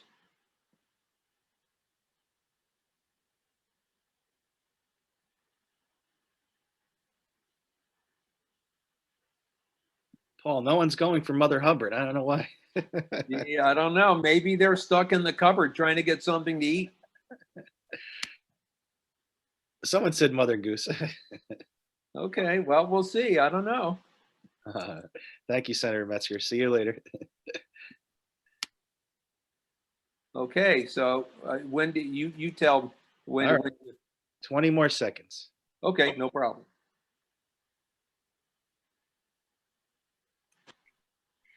And here we go. Okay, question number 1. What labor leader planned the General Motors sit-down strike in 1936? Barney Oldfield, 9, Joe Hill, 25%, Walter Reuther, 63, Lee Iacocca, 3%. It was Walter Reuther. That's right, he was president of the United Auto Workers. And because what would happen, of course, is workers would go on strike, leave the plant, then they'd hire in, hired police or cops, and then they would keep the workers out from going in. Well, once the workers knew that they'd never get back to the factory, they struck inside, destroyed some of the machinery, and General Motors had no choice because they couldn't retool the machines. So Walter Reuther is the right answer.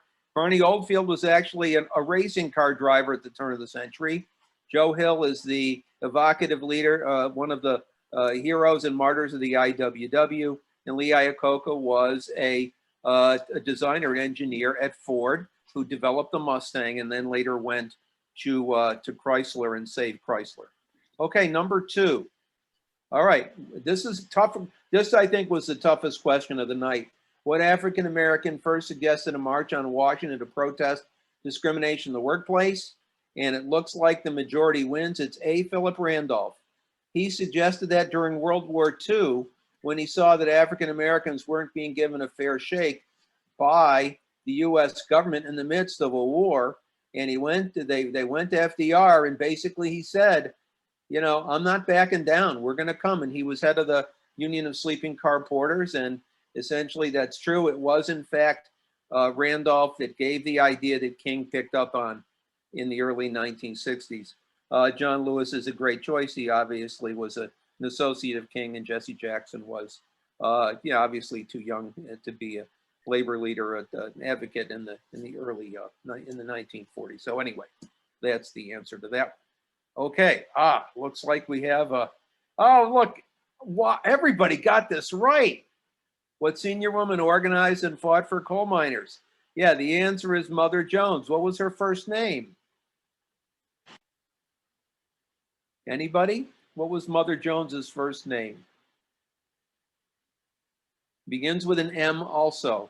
It's my wife's first name, Mary Mother Jones. She was an immigrant from Ireland. She was organizing workers ever since she was young. She went out to West Virginia.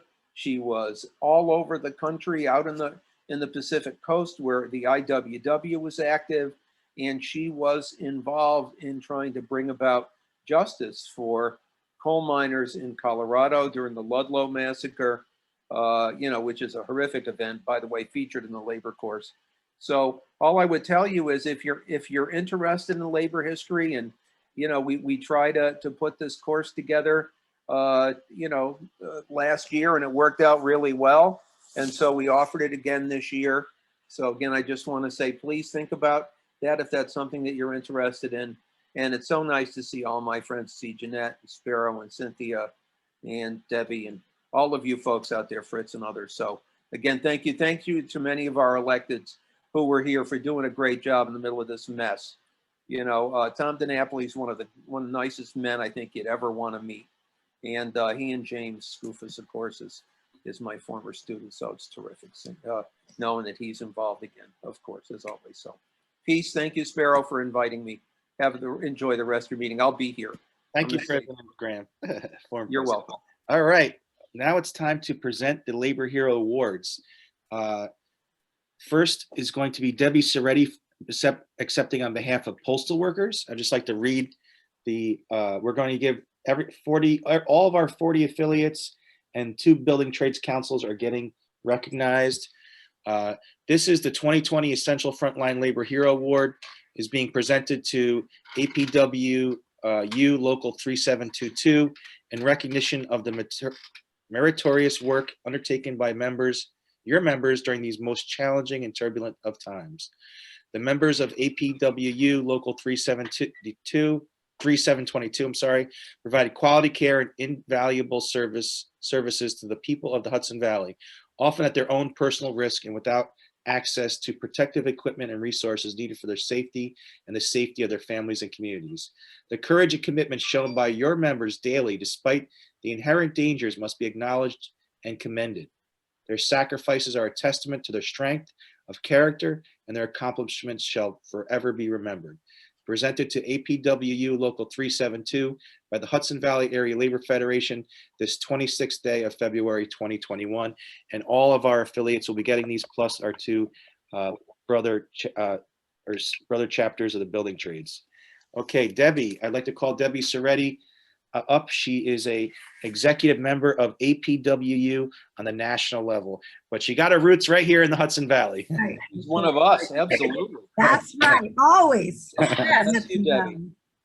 So thank you so much, and it's an honor to be here tonight, especially representing postal workers, and of course my local, which is 3722, and it's Mid-Hudson Area Local. Also want to thank very much Mid-Hudson Valley Area Labor Federation. I used to be on the board. I was very active before with all of you. I miss you guys a lot. And I want to say thank you all, because for years, you guys have done the impossible of bringing a solidarity group together in the Hudson Valley. So all I got to say is our federation rocks compared to all the others. And so as an executive vice president for the American Postal Workers Union, I'm very deeply proud of our postal workers. And our postal workers, they're not just essential workers, during this pandemic, they are also essential every day. They're always providing important services to our country. And one big part is that we also provide an inclusive, a more accurate, a more safe, and more secure election. Thank God we got those ballots through. I'm so excited about the work that we do. We've been doing it for a long time. It started way back in the time in the Civil War, when we actually, World War II, when we were providing vote by mail to all of our armed services. So that was really important. It isn't easy for postal workers reporting to work each day and knowing that they're getting a risk of catching COVID and also of exposing their family members. Across the country, there's been over 90,000 postal workers who've been adversely affected and had to take leave due to COVID. And we've also had over 155 deaths nationwide. Here in the Valley, Hudson Valley, and in our district area, we've had over 479 postal workers that have been affected by COVID. And then we've had over 39 deaths here in the region. So like all unions, there is a big battle all the time to try to get the employers to do the right thing. And they seem to never want to do the right thing. We've always have to fight it. So APWU has fought hard to get emergency memorandums to provide some of our masks, our plastic shields, are fighting for leave benefits, for child care leave, and also for better contacting tracing. That has not happened enough, and it's been a big mess, and I know lots of unions have had to go through this. So I just say, thank God we are union. We have the tools, being a union, and APWU, we have daily COVID meetings, we have our grievance procedure, we have OSHA and CDC, and we also have our collective, most of all, our collective bargaining agreement. So we're going into negotiations in June. So we will definitely be looking at even protecting our workers more because of the experiences of what we've gone through in the pandemic. And I also want to say too that our AFL union movement has really proven over the years that all of us have each other's backs. That is so important, and we're getting stronger, right? I mean, I think all of you have been able to see that there's a lot more of us out there on the streets. So I'm very excited about that. And I just want to say to the postal workers, you kick ass. And each and every day you do that. And I am just so proud of you. And we all want to thank this federation for recognizing us and the importance of our work in providing our country, the benefits every day. And APWU also thanks you for this prestigious award. So we really thank you so much. Thank you, Executive Vice President Serretti. Thank you so much. How's everybody doing? Brother McCormick said he was going to buy drinks. So if you want to go to your fridge and get the beverage of your choice, yeah, it's on Dan tonight. All right, we're going to skip down to Brother Cabrera from CWA, local 1103, right? Correct? 1107. 1107, sorry, 1107. Thank you, Dan. All right. Well, thank you for having me as a panelist, and thank you for honoring CWA local affiliates of the ALF 1103, 1107, and 1120. We're really proud to be here. We're proud of our members. They played a huge role in the pandemic, not as huge as our nurses and teachers and so many others, but we like to believe that we were in the thick of it with you.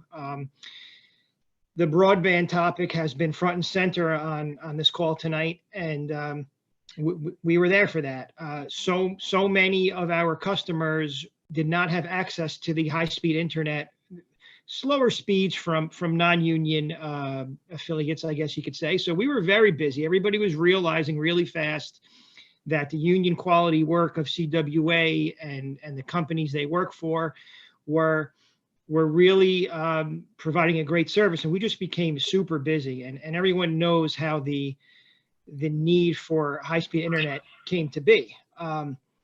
So it was scary at first. There was a moment where, at its peak, we were not allowed to go into customers' houses for our own protection and for the protection of the customers. So if you could imagine for a second, maybe your parents or a relative you may know that may not be mechanically inclined, picture them calling up to get high broadband service and the company telling them, we can't come into your house, but here's what we're going to do. We're going to send a technician over, and he's going to give you a self-installation kit, and you're going to do the installation yourself, and our technician will be there to guide you through the process. This actually happened for a period of about 4 to 6 weeks, where our technicians were going to the houses and going through, basically talking through a window and handing supplies to the customer. And painfully trying to get this done, like temporarily, just so they could have some kind of service in their house. It required a lot of patience. It really did.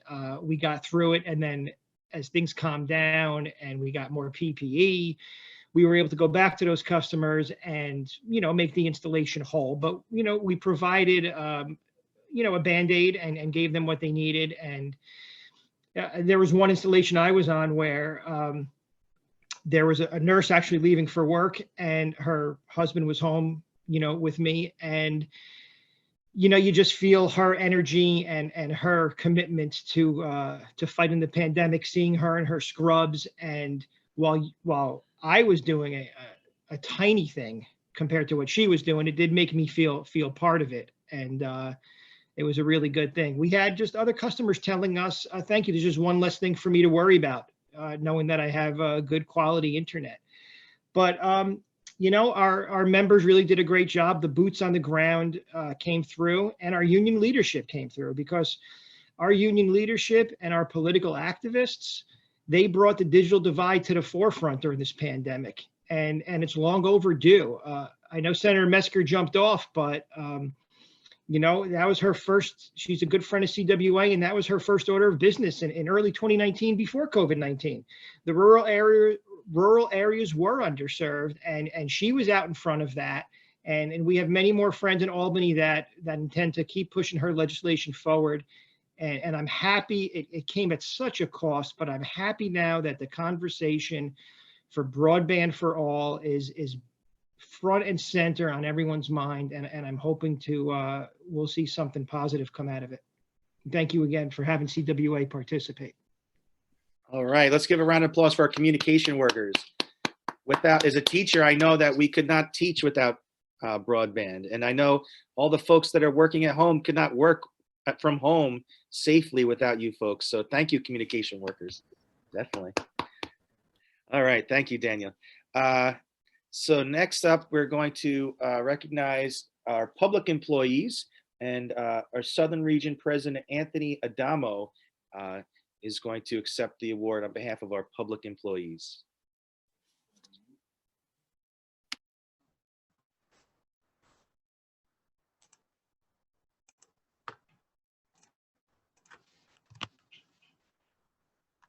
Sisters and brothers, it is an honor to be part of this celebration. This year it is fitting we honor all of our frontline workers. Speaking on behalf of CSEA, I'd like to thank all workers, union and non-union, who have given so much of themselves this year. This year has given me great pride as a union leader. It has also brought me much heartache seeing the impact on workers, families, and communities. While many were unprepared for this pandemic, many union workers were prepared. This is what CSEA members in county, state health departments, and emergency service departments have been trained for throughout their careers. CSEA members have risen to meet the challenges. When it became evident school closures were going to mean kids were going to go hungry because they wouldn't have school-run breakfast and lunch programs, our membership in food service were there. In cities, our members had parked cars in neighborhoods handing out food. In more rural areas, our bus drivers stepped up delivering food directly to the families' homes. In direct care, we've seen compassion and dedication.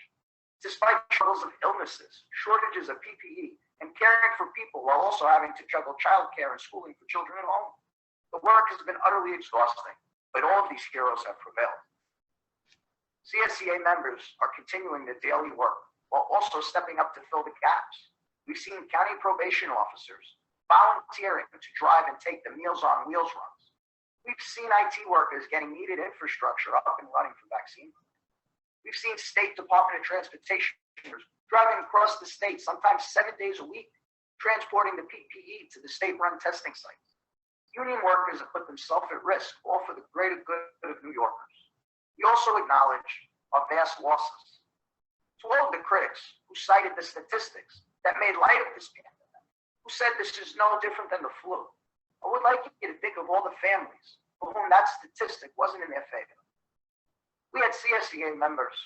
They were just months away from retirement, and instead they lost their lives.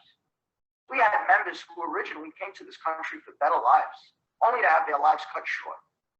We will not forget them, and we certainly will not allow them to be minimized as a statistic. To our union members here, please know All of you have made life-changing differences for so many people. To our leadership that's here with us, I want to personally thank you all for your service during such a challenging time. It has not been easy for any of us, but you've stuck with it. I also need to mention our tremendous staff at CSEA. Now, generally, our CSEA staff work behind the scenes. They have been fierce advocates for our members. Literally, they've been working around the clock, and they deserve kudos. In conclusion, I thank members of every union for their service. We all need to be proud that the labor movement has raised the bar in many non-union workplaces this past year. We fight for all workers. I thank you all. God bless you all. Thank you so much, President Adamo. You know, with such poignant words, you know, they're not statistics, and we will be remembered. And we will be posting memoriam in our journal for the members that have passed. Thank you so much. All right, I would like to call on Brother Grazier, who is going to be accepting our award on behalf of our healthcare workers, and he's a member of the New York State Nurses Association. Eric Grazier. Great. Hello. Thank you to the Area Labor Federation for hosting this event. And thank you to NYSNA for giving me this opportunity to represent our entire membership. My name is Eric Grazier. I'm the LBU president of NYSNA at Health Alliance of the Hudson Valley, a member of the Westchester Medical Center Health Network. NYSNA represents over 42,000 nurses in both hospitals and nursing homes throughout New York State. Our challenges as nurses during this pandemic has been to deliver the best and safest care to our patients and residents. Despite not having enough nurses, ancillary staff, and PPE, we continue to do the absolute best that we can to deliver the care that everybody deserves. And despite our daily struggles on our units, we have teamed up with our community members and local elected officials to fight for and advocate for our members for PPE and the return of inpatient mental health and detox units to Ulster County. We've grown closer than ever as healthcare professionals to our community members, residents, as stakeholders in the fight, and we work together better than ever. NYSNA members continue to fight for what is best for our nurses and our patients. A big part of this fight will be to pass the Safe Staffing Quality Care Act into legislation. If passed, it would mean we would have enough nurses and staff in healthcare settings to deliver the care we all deserve. Thank you. Thank you so much for our nurses. Let's get a round of applause for our nurses. Thank you. You know, definitely in the front lines of this COVID battle. Thank you so much. We're so proud of our NYSNA members. Thank you. All right. And I just got a shout out from your parents. I think they're on too. They said they're very proud. All right. Next up, we're going to call our Frederick Schneider, Chief Principal Officer of LIUNA, Local 108. He's representing our frontline workers in the sanitation industry. Hey, good evening, everybody. Good evening, brothers and sisters. Honored to be on here speaking to everybody tonight. Yeah, last year, you know, right after this time in March when everything went south, we were deemed essential workers. We never thought we were essential as sanitation workers. Some people look down on the men and women in the industry, but nonetheless, you know, we were called upon to keep everything clean day and night, and you know, working through the beginning of it, like every other brother and sister here in every other industry, you know, private and public sector. Nobody knew anything about it. We're still learning things about COVID-19. You know, our concern of my union, my organization, you know, from the top down is just really trying to make sure, like I heard everybody here echo, is making sure the men and women that we represent get the safety and protections they need, whether it be masks or cleaning supplies. And, you know, thankfully our government did some stuff too last year with the CARES Act, and hopefully they can redo that because we're in this second wave. And guys, as I speak to everybody here tonight from my house, I don't want pity. Prayers are always good. I'm a man of faith, but I started to feel ill last night, and as fate would have it, I went to the doctor to take a crystal run. I took a COVID-19 test this afternoon with my wife, and that's who called me before I walked away from my thing. I tested positive for COVID. So it's like, wow, I'm going to be okay. God's got this. I'm praying. I know I'm going to be okay. I have no fever. I have no shortness of breath.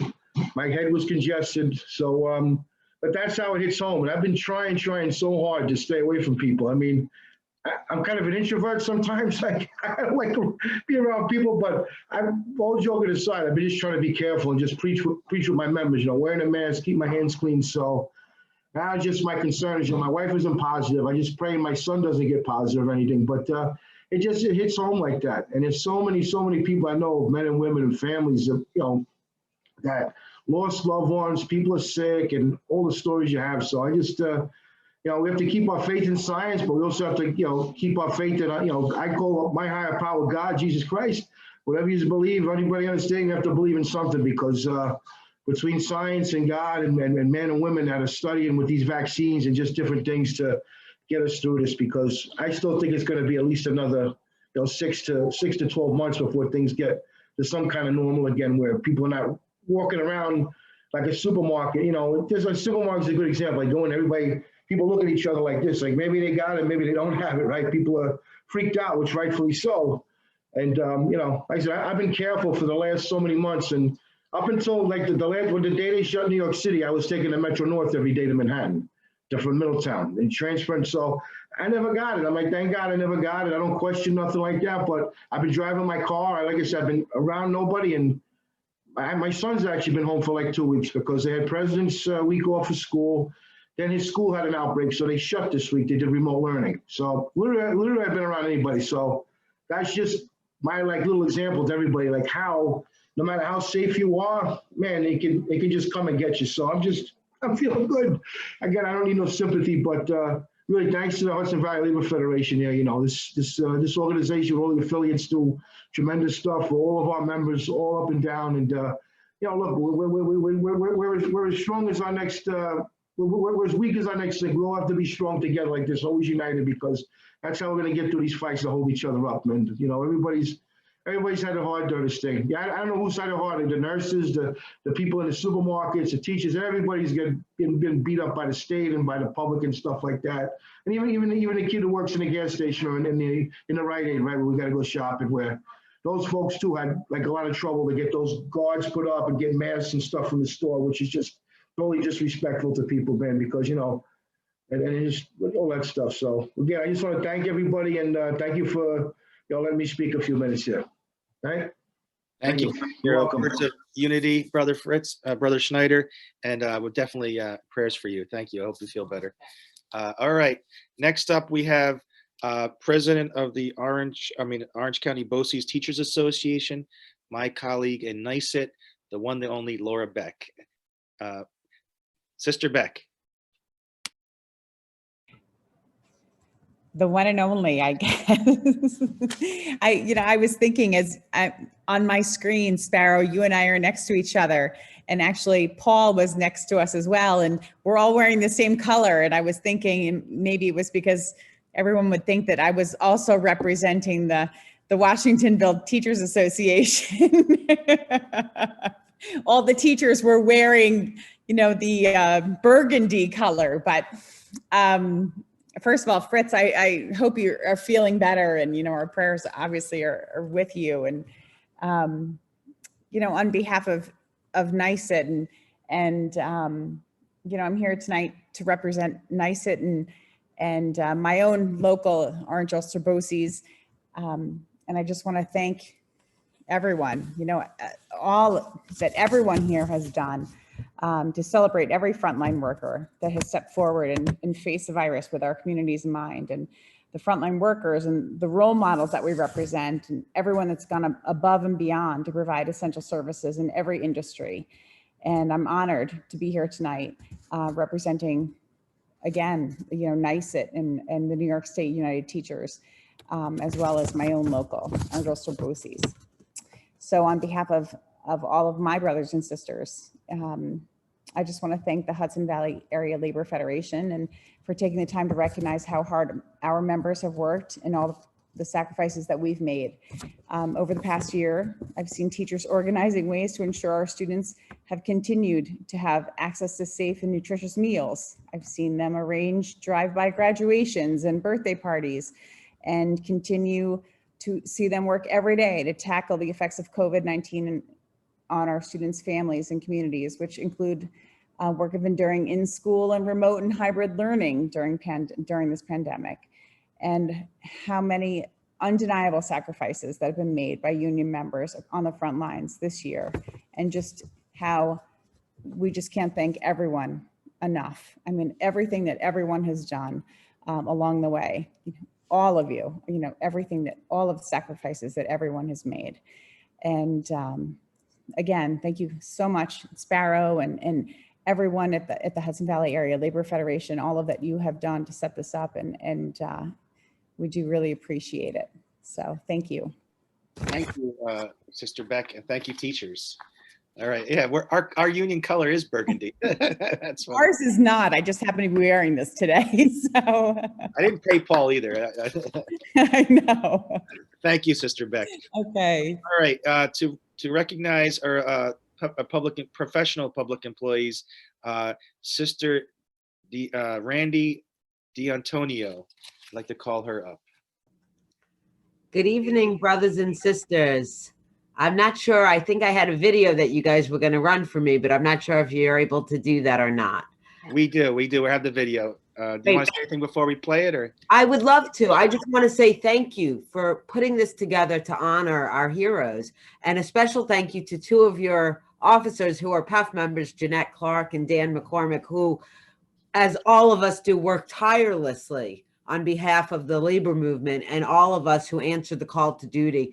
PEF represents a lot of frontline workers, and from the beginning of this pandemic, they were there for New York to keep critical services running, and I'm proud of them. And I hope this video says it all. They say a picture is worth 1,000 words, and I think when you see this, you will appreciate them as much as I do. So I'm honored to accept the award on their behalf, and I thank you again. Thank you, Brother Milano. I'm gonna mute myself. Thank you, sister.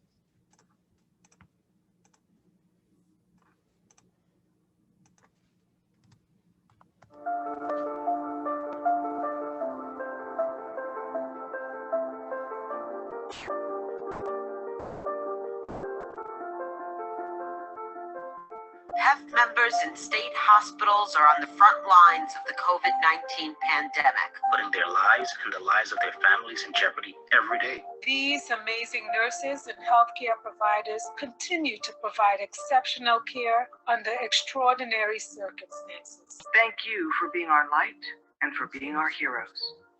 Healthcare and human services aren't limited to hospitals. PEF members at prisons, mental health institutions, alcohol and substance abuse treatment centers, facilities for the developmentally disabled, parole officers, and more continue to work with clients and face the dangers of COVID-19. Without these devoted workers, the people they serve would not get the care or attention they deserve. Thank you for keeping us safe. PEF members across the state from all different agencies, home offices, or took over the dining room table when the governor called for non-essential workers to stay home. These hard-working professionals deeply care about the work they do, rearranging their lives to work from home. From our roads and bridges to processing taxes and unemployment claims, thank you for keeping New York State running. New York on Pause has left a staggering number of New Yorkers without work, without health insurance, and without answers. PEF members at call centers across the state are there for the people of New York, ready and willing to advise and guide them. Thank you. Thank you. Thank you. Thank you for keeping us safe.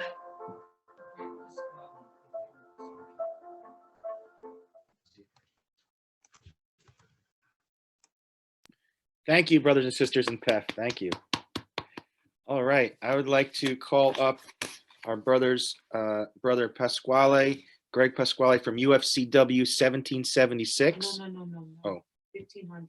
Oh, 1500. I'm sorry, I gotta make a correction there. 1500. and he's going to be accepting the award on the behalf of our food workers. Food and he could, Greg, you could tell us Good with evening, besides brothers and the food sisters. workers, Thanks. but Yes, my name is Greg Pasquale. I'm the Assistant Field Director for UFCW Local 1500. So I have the honor tonight of representing essential workers in the grocery industry. Greetings from my president, Robert Newell, the entire executive team at Local 1500. And I want to start by thanking the Hudson Valley Area Labor Federation for the important recognition of the work of all of our essential workers, and especially those in the grocery industry. So during this pandemic, there are those that have been deemed as essential and referred to as heroes. Our grocery store workers are reported to work, ensuring that our families, our communities, they were kept fed and had the services they needed. Our workers weren't able to work remotely, as a lot of our brothers and sisters were not able to.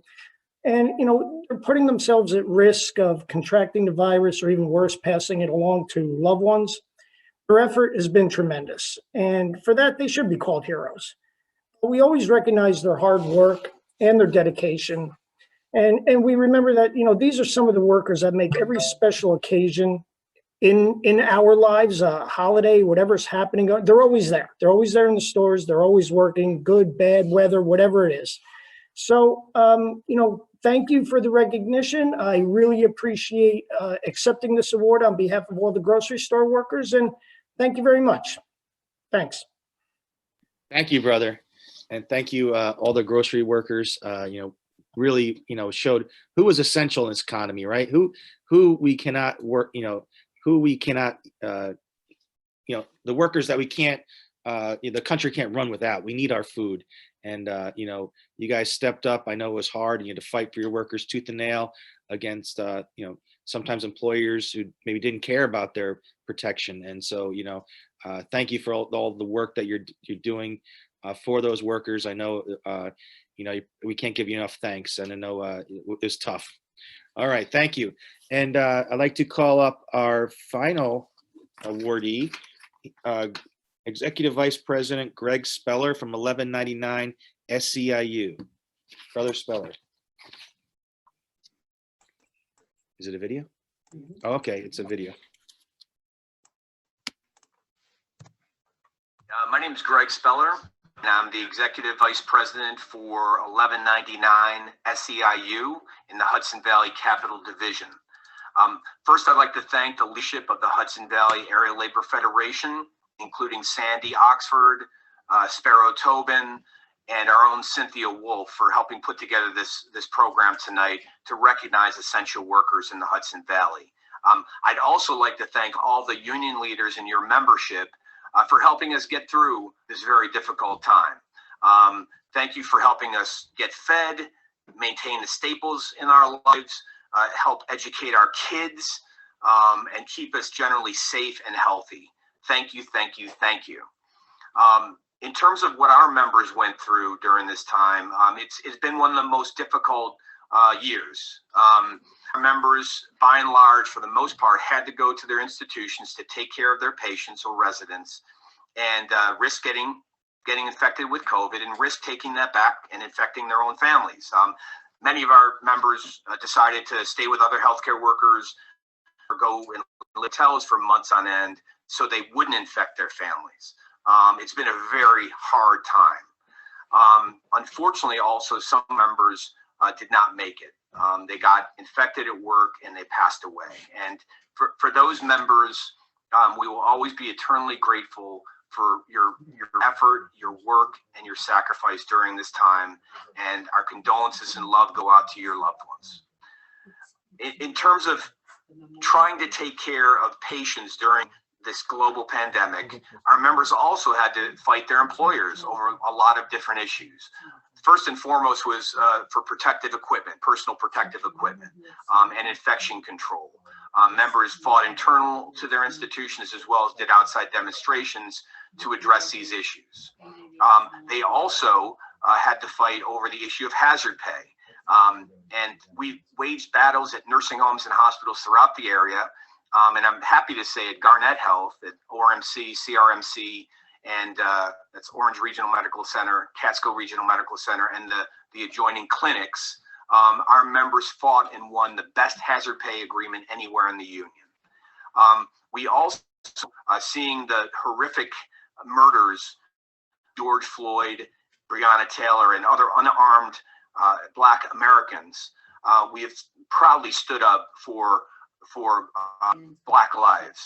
We did actions across our division, and at one action in Troy, New York, a little further north in the Hudson Valley, at a nursing home called Diamond Hill, we won the jobs back of 2 workers of color, our delegates, who were fired for advocating for better infection control at the hospital, or I'm sorry, at the nursing home. And this was done because we joined together with the community and the work, and we put a lot of pressure on the employer. Black lives matter. Black worker lives matter. And we're very proud of the efforts that we did to stand up for Black lives. In terms of the regular work that we have to do, and you guys have had to do in your locals as well, things like grievances and fighting for new contracts, you know, we had to do those things as well. We had some really great contract fights. The 1,000 workers we brought in at Vassar Brothers Hospital, we helped them win the contract with the great benefits and pension and great pay raises. Also at places like Columbia Memorial Hospital, recently we won a contract for our hospital workers there.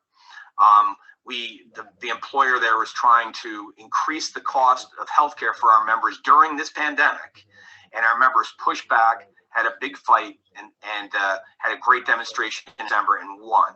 And I want to give a special shout out to Sandy and the other labor leaders who came out to support the workers in that picket in December. We also had a huge fight at Lynn Hills Nursing Home in Columbia County as well. This for-profit operator tried to actually take away the health benefits, the Greater New York 1199 benefits, from the members during the pandemic. The workers fought back hard, had a great picket, and actually we just signed a contract preserving those benefits with a new operator. We also weighed in on the federal fight to get rid of our racist and sexist and anti-worker ex-president.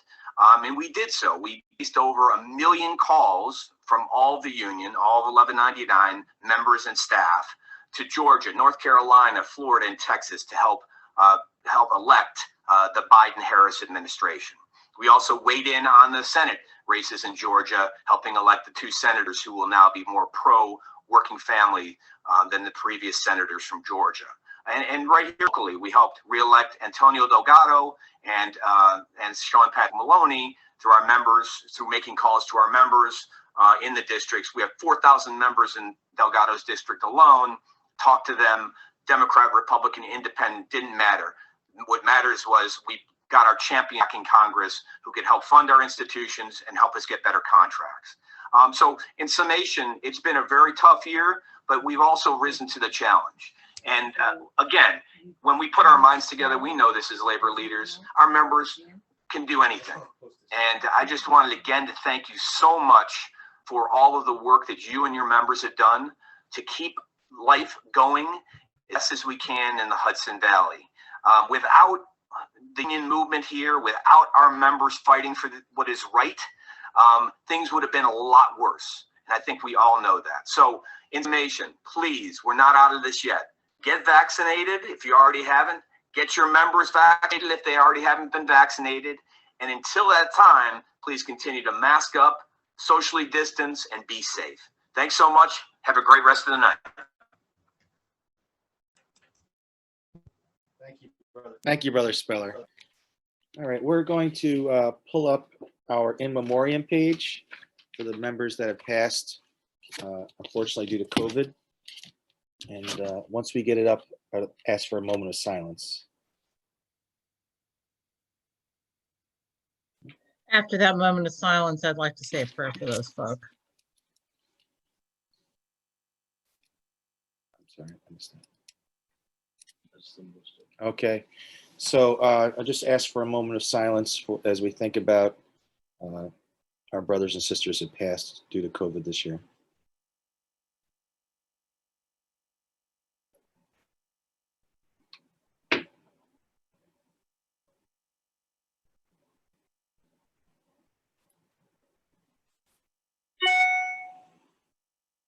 Thank you. Okay, I'd like to call up Brother McCormick, our EVP. Sparrow, this is Ed. I'm sorry. I'm not sure if you heard the Reverend Cannon. She had asked to say a prayer. Oh, okay, sure. I'm sorry. You want to say a prayer? Can we put I it back? would, if you don't mind. I was going to do it during the benediction, but let's do it now. Okay. Father of all, we pray to you for those we love but see no longer. Grant them your peace, and let light perpetual shine upon them. And in your loving wisdom and almighty power, work in them the good purpose of your perfect will. And Lord, we ask you to deal graciously with all who mourn, and casting their care on you, that they may know the consolation of your love through all that is holy. Amen. Amen. To bring up, thank you, Brother McCormick for the some closing words.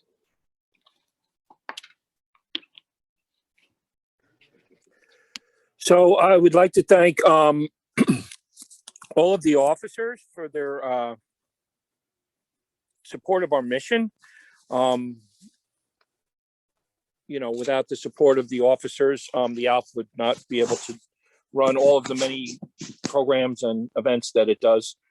So thank you for that. I want to thank our staff, Sandy, for keeping everything together, keeping us the tasks, the names, the contact information as we were funneling to her. I know it was getting a little hectic for a while there. Dylan, the man behind the scenes. Dylan's in the background there. He's switching from screen to screen, and he's doing all the good work. He's done the memoriam page and putting together the slideshow and the photo montage. Just amazing stuff. So thank you, Dylan. We really appreciate everything you do. I'd just like to thank everybody for attending. I hope you enjoyed the program. I know we ran a little long, but I really enjoyed hearing and seeing all of the faces that we normally get to see in person. A lot to catch up on a cold Friday evening. I want to thanks once again to our essential frontline workers. We could not have survived this tumultuous time without them. I don't want to forget to thank Frank Mazzella, our union printer. He helped us putting this electronic journal together, printing our journal, even with the last minute changes as last night. So he always does a great job, and we're thankful for that. And I'd like to thank the events committee, both Sparrow Tobin, I'm just going to name names because there's just so much that everybody was doing their part. Jeanette Clark, Jessica Tribeck, Michelle Caraway. But the biggest shout out of all has to go to my co-chair here of the events committee, Cynthia Wolf. Without her, I don't know if this could have ever come together. She was just amazing throughout the whole process. She was steadfast throughout this whole project and kept us and working with a purpose. She what started out as an idea, she made a reality. Knowing Cynthia, I probably still have more emails in my box to work on. So with that, I would like to say good night to all. Stay warm and stay safe. And I believe we're going to have a benediction from Mother Diana. Yes, you are. Closing, and then there'll be one more song, so don't leave. Okay? So don't leave. And I promise I'll make this really short, Dan. You gave me 5 minutes and I had a whole sermon prepared. I could have said something about every single one of the services and how they touched me personally in this COVID time. But what I want to remind you of is it doesn't take very long until we begin to understand that we can't do anything alone, that we can only do things together. And that when we are together, that is when we are our strongest. And I think that is what God teaches us. And I want to quote from one of my favorite prophets, Mr. Rogers. And he always said, when I was afraid, I didn't know what to do. So I asked my mother, and my mother said, look for the helpers. for the ones who run towards the danger. And that is who you have honored tonight. Every single one of us who has run towards the danger. And you have honored all the ones who are actually being paid, not all the unpaid soldiers who are out there, which I have the privilege of working with. And I want to leave you with one blessing this evening. This is a Franciscan blessing, and many of you may know it, and I hope you have it on your refrigerators or on your mirrors. May God bless you with restless discomfort about easy answers and half-truths and superficial relationships, so that you may seek truth boldly and with love deep in your hearts. May God bless you with holy anger at injustice, oppression, and exploitation of people, so that you may tirelessly work for justice, freedom, and peace among all people. May God bless you with the gift of tears, and you've given me a few this evening, to shed for those who suffer from pain, rejection, starvation, or the loss of all that they cherish. And I'll tell you, I have given more beds away in the last 6 months than I have in the last 60 years of my life. And may God bless you with enough foolishness to believe that you can truly make a difference in the world. And God knows you are able. And that with God's grace, you may do with what others claim cannot be done. And may God bless you in whatever faith that you profess. I am a Christian, so I bless you in the name of God, Father, Son, and Holy Spirit. And may you go forth in the world and bring us to peace and justice. Amen. Amen. Thank you, Mother Diana. Thank you, Mother Diana. So I believe the next part of the program is Jerry's going to be closing out with a song that he wrote.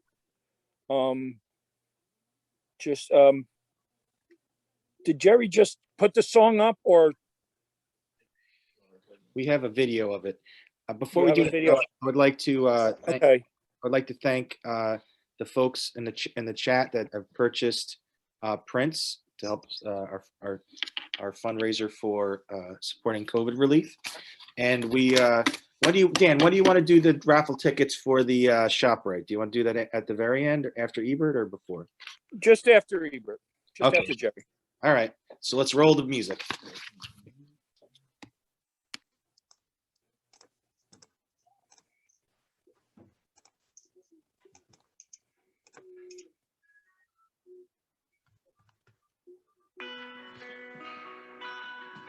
To those who run toward the danger when it comes, we pray that God protects you. You really